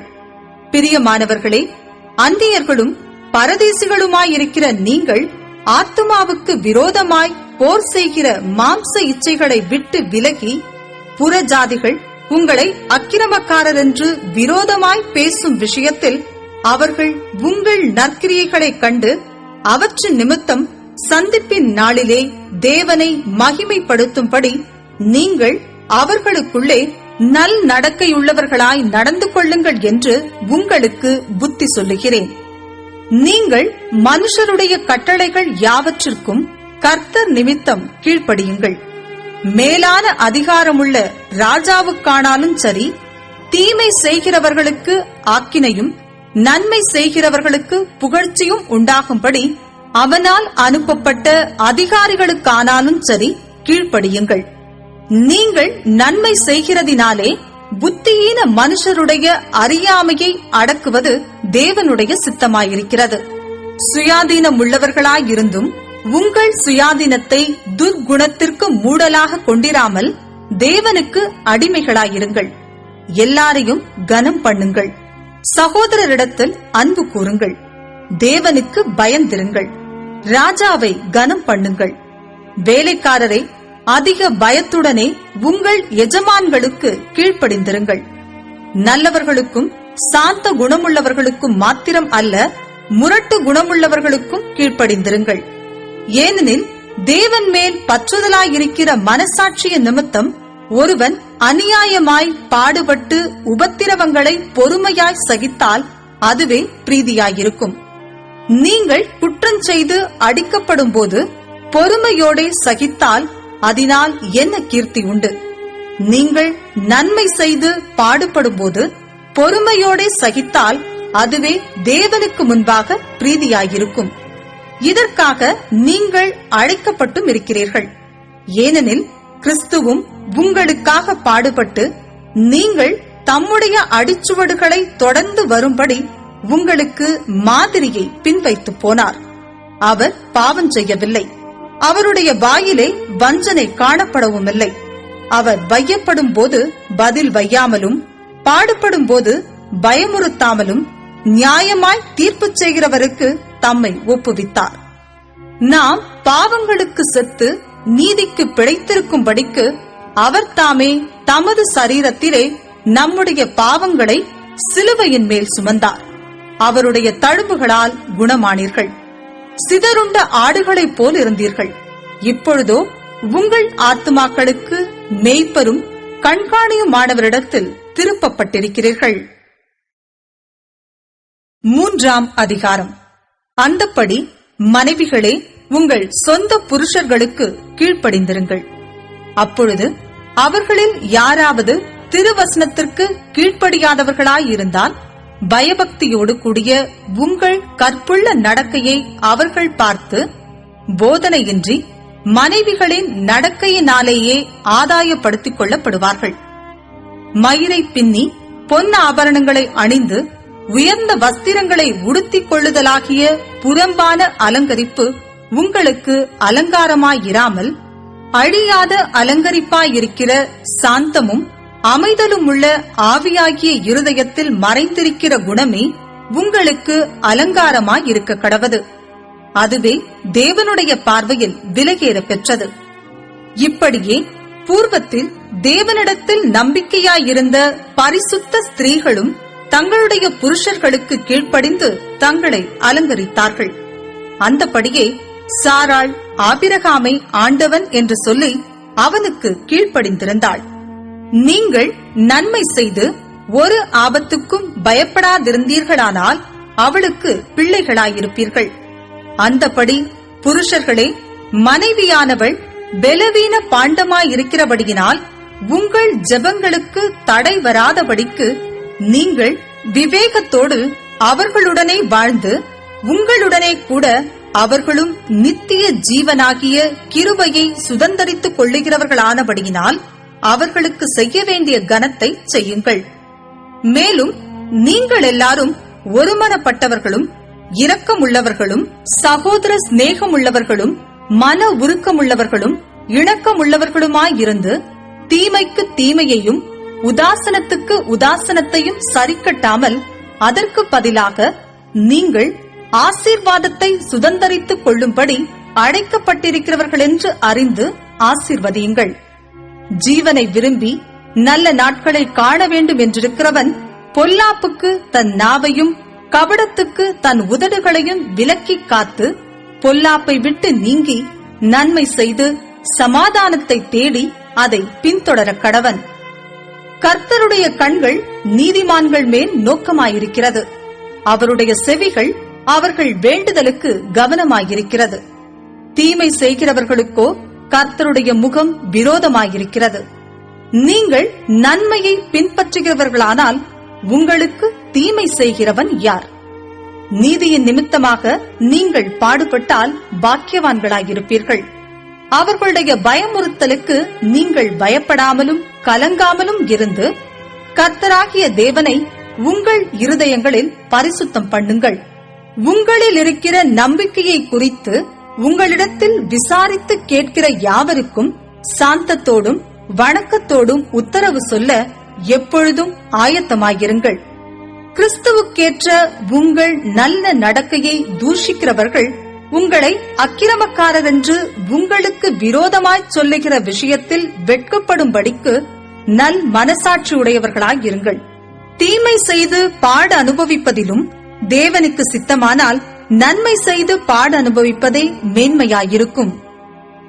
ஏனெனில் கிறிஸ்துவும் நம்மை தேவனிடத்தில் சேர்க்கும்படி அநீதியுள்ளவர்களுக்கு பதிலாக நீதியுள்ளவராய் பாவங்களின் நிமித்தம் ஒரு தரம் பாடுபட்டார். அவர் மாம்சத்திலே கொலையுண்டு ஆவியிலே உயிர்ப்பிக்கப்பட்டார். அந்த ஆவியிலே அவர் போய் காவலிலுள்ள ஆவிகளுக்கு பிரசங்கித்தார். அந்த ஆவிகள் பூர்வத்திலே நோவா பேழையை ஆயத்தம் பண்ணும் நாட்களிலே தேவன் நீடிய பொறுமையோட காத்திருந்த போது கீழ்ப்படியாமற் போனவைகள். அந்த பேழையிலே சிலராகிய 8 பேர் மாத்திரம் பிரவேசித்து ஜலத்தினாலே காக்கப்பட்டார்கள். அதற்கு ஒப்பனையான ஞானஸ்நானமானது மாம்ச அழுக்கை நீக்குதலாயிராமல் தேவனை பற்றும் நல் மனசாட்சியின் உடன்படிக்கையாயிருந்து இப்பொழுது நம்மையும் இயேசு கிறிஸ்துவினுடைய உயிர்த்தெழுதலினால் ரட்சிக்கிறது. அவர் பரலோகத்திற்கு போய் தேவனுடைய வலது பாரிசத்தில் இருக்கிறார். தேவதூதர்களும் அதிகாரங்களும் வல்லமைகளும் அவருக்கு கீழ்ப்பட்டிருக்கிறது. 4ஆம் அதிகாரம். இப்படி இருக்க கிறிஸ்து நமக்காக மாம்சத்திலே பாடுபட்டபடியால் நீங்களும் அப்படிப்பட்ட சிந்தையை ஆயுதமாக தரித்துக் கொள்ளுங்கள். ஏனென்றால் மாம்சத்தில் பாடுபடுகிறவன் இனி மாம்சத்தில் இருக்கும் காலம் வரைக்கும் மனுஷருடைய இச்சைகளின்படி பிழைக்காமல் தேவனுடைய சித்தத்தின்படியே பிழைக்கத்தக்கதாக பாவங்களை விட்டோய்ந்திருப்பான். சென்ற வாழ்நாட்காலத்திலே நாம் புற ஜாதிகளுடைய இஷ்டத்தின்படி நடந்து கொண்டது போதும். அப்பொழுது நாம் காம விகாரத்தையும் துர் இச்சைகளையும் நடப்பித்து மதுபானம் பண்ணி களியாட்டு செய்து வெறி கொண்டு அருவருப்பான விக்கிரகாராதனையை செய்து வந்தோம்.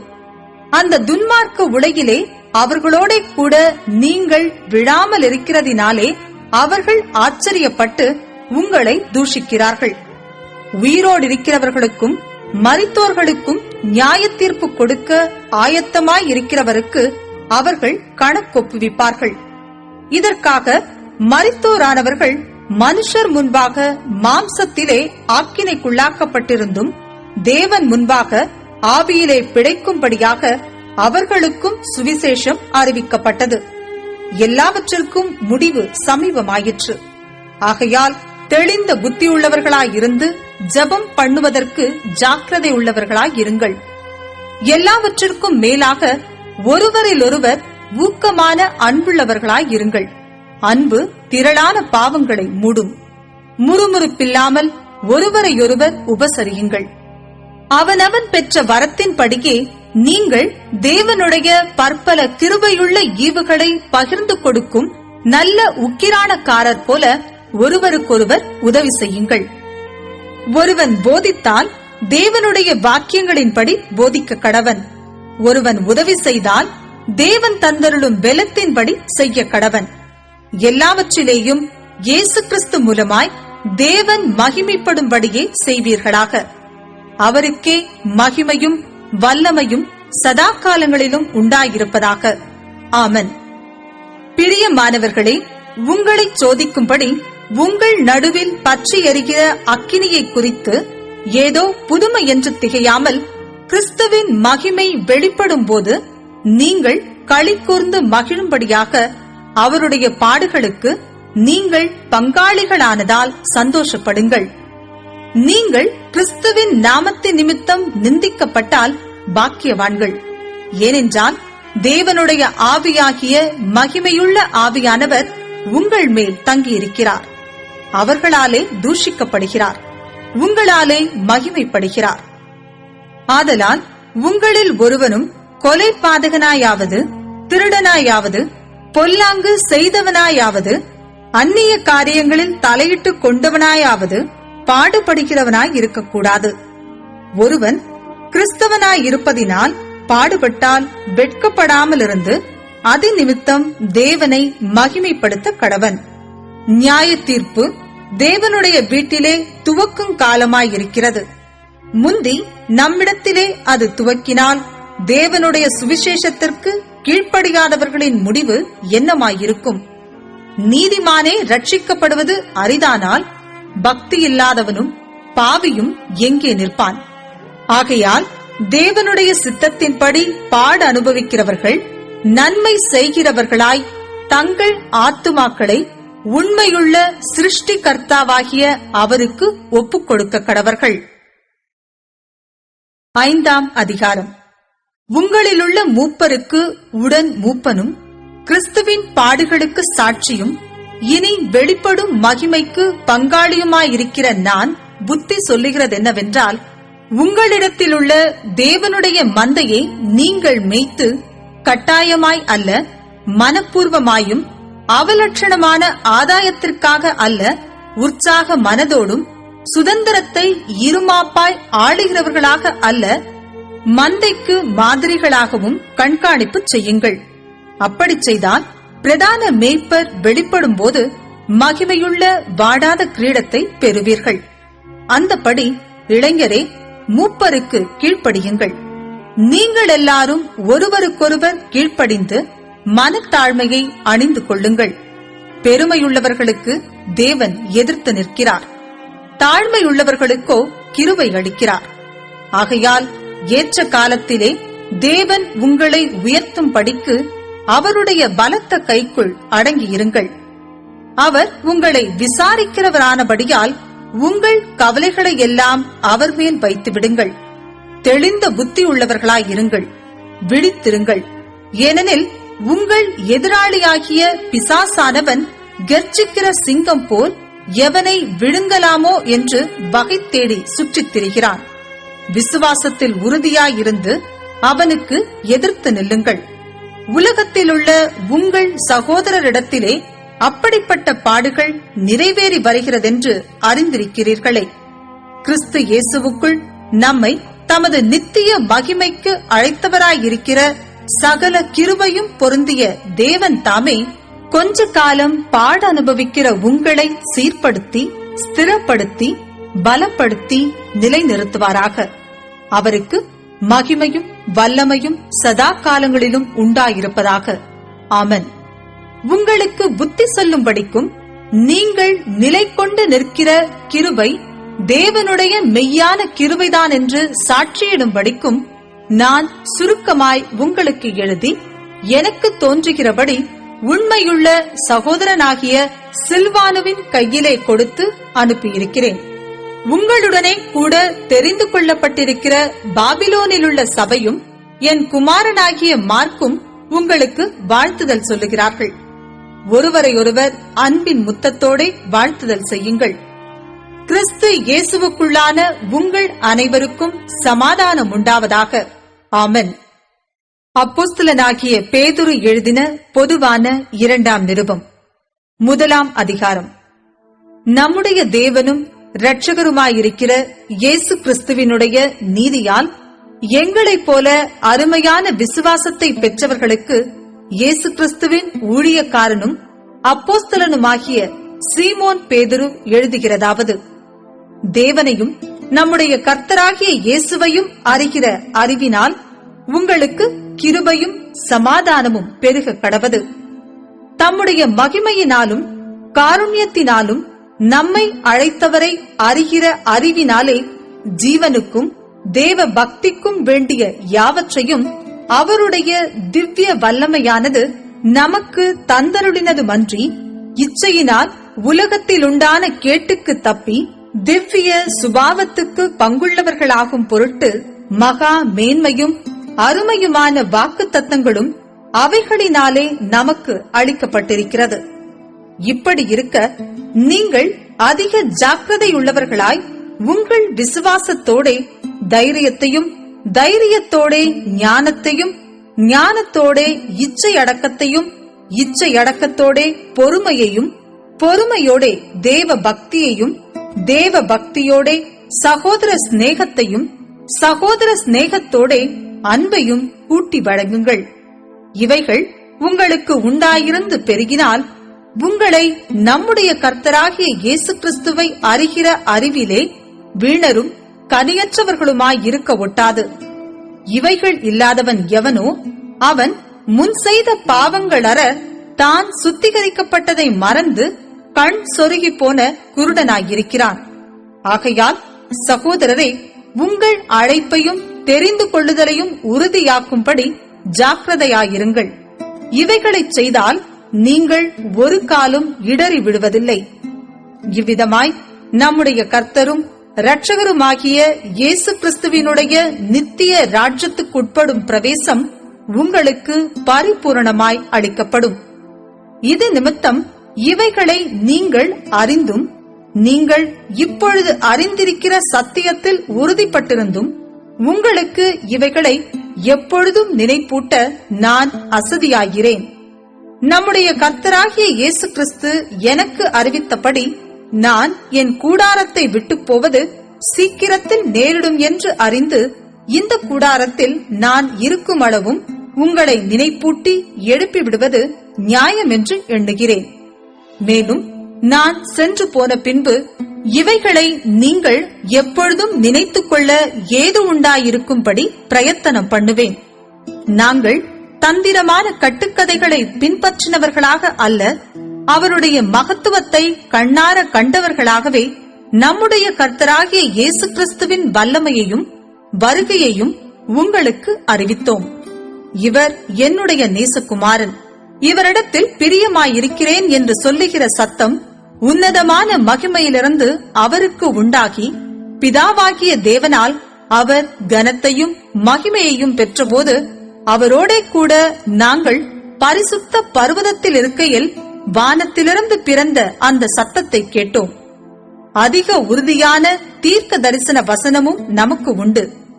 பொழுது விடிந்து விடிவெள்ளி உங்கள் இருதயங்களில் உதிக்கும் அளவும் இருளுள்ள ஸ்தலத்தில் பிரகாசிக்கிற விளக்கை போன்ற அவ்வசனத்தை கவனித்திருப்பது நலமாயிருக்கும். வேதத்திலுள்ள எந்த தீர்க்க தரிசனமும் சுய தோற்றமான பொருளை உடையதாயிராதென்று நீங்கள் முந்தி அறிய வேண்டியது. தீர்க்க தரிசனமானது ஒரு காலத்திலும் மனுஷருடைய சித்தத்தினாலே உண்டாகவில்லை.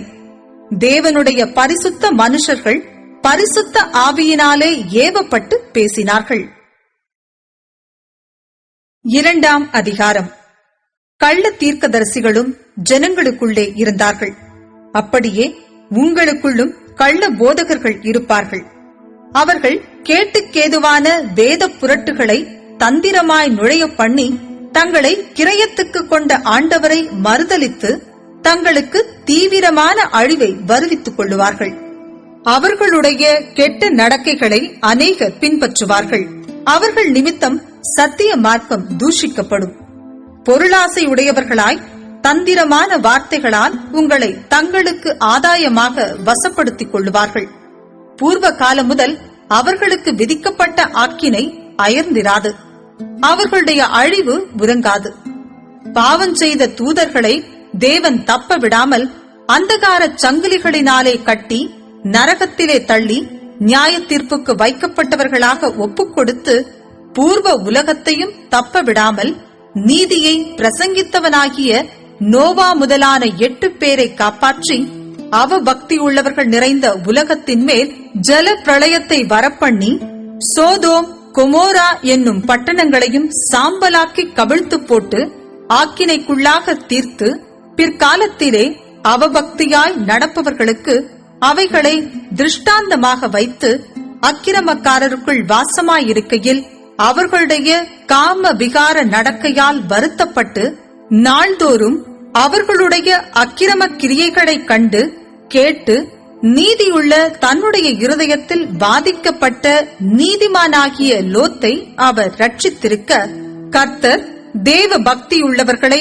சோதனையினின்று ரட்சிக்கவும் அக்கிரமக்காரரை ஆக்கினைக்குள்ளானவர்களாக நியாய தீர்ப்பு நாளுக்கு வைக்கவும் அறிந்திருக்கிறார். விசேஷமாக அசுத்த இச்சையோடே மாம்சத்திற்கேற்றபடி நடந்து கர்த்தத்துவத்தை அசட்டை பண்ணுகிறவர்களை அப்படி செய்வார்.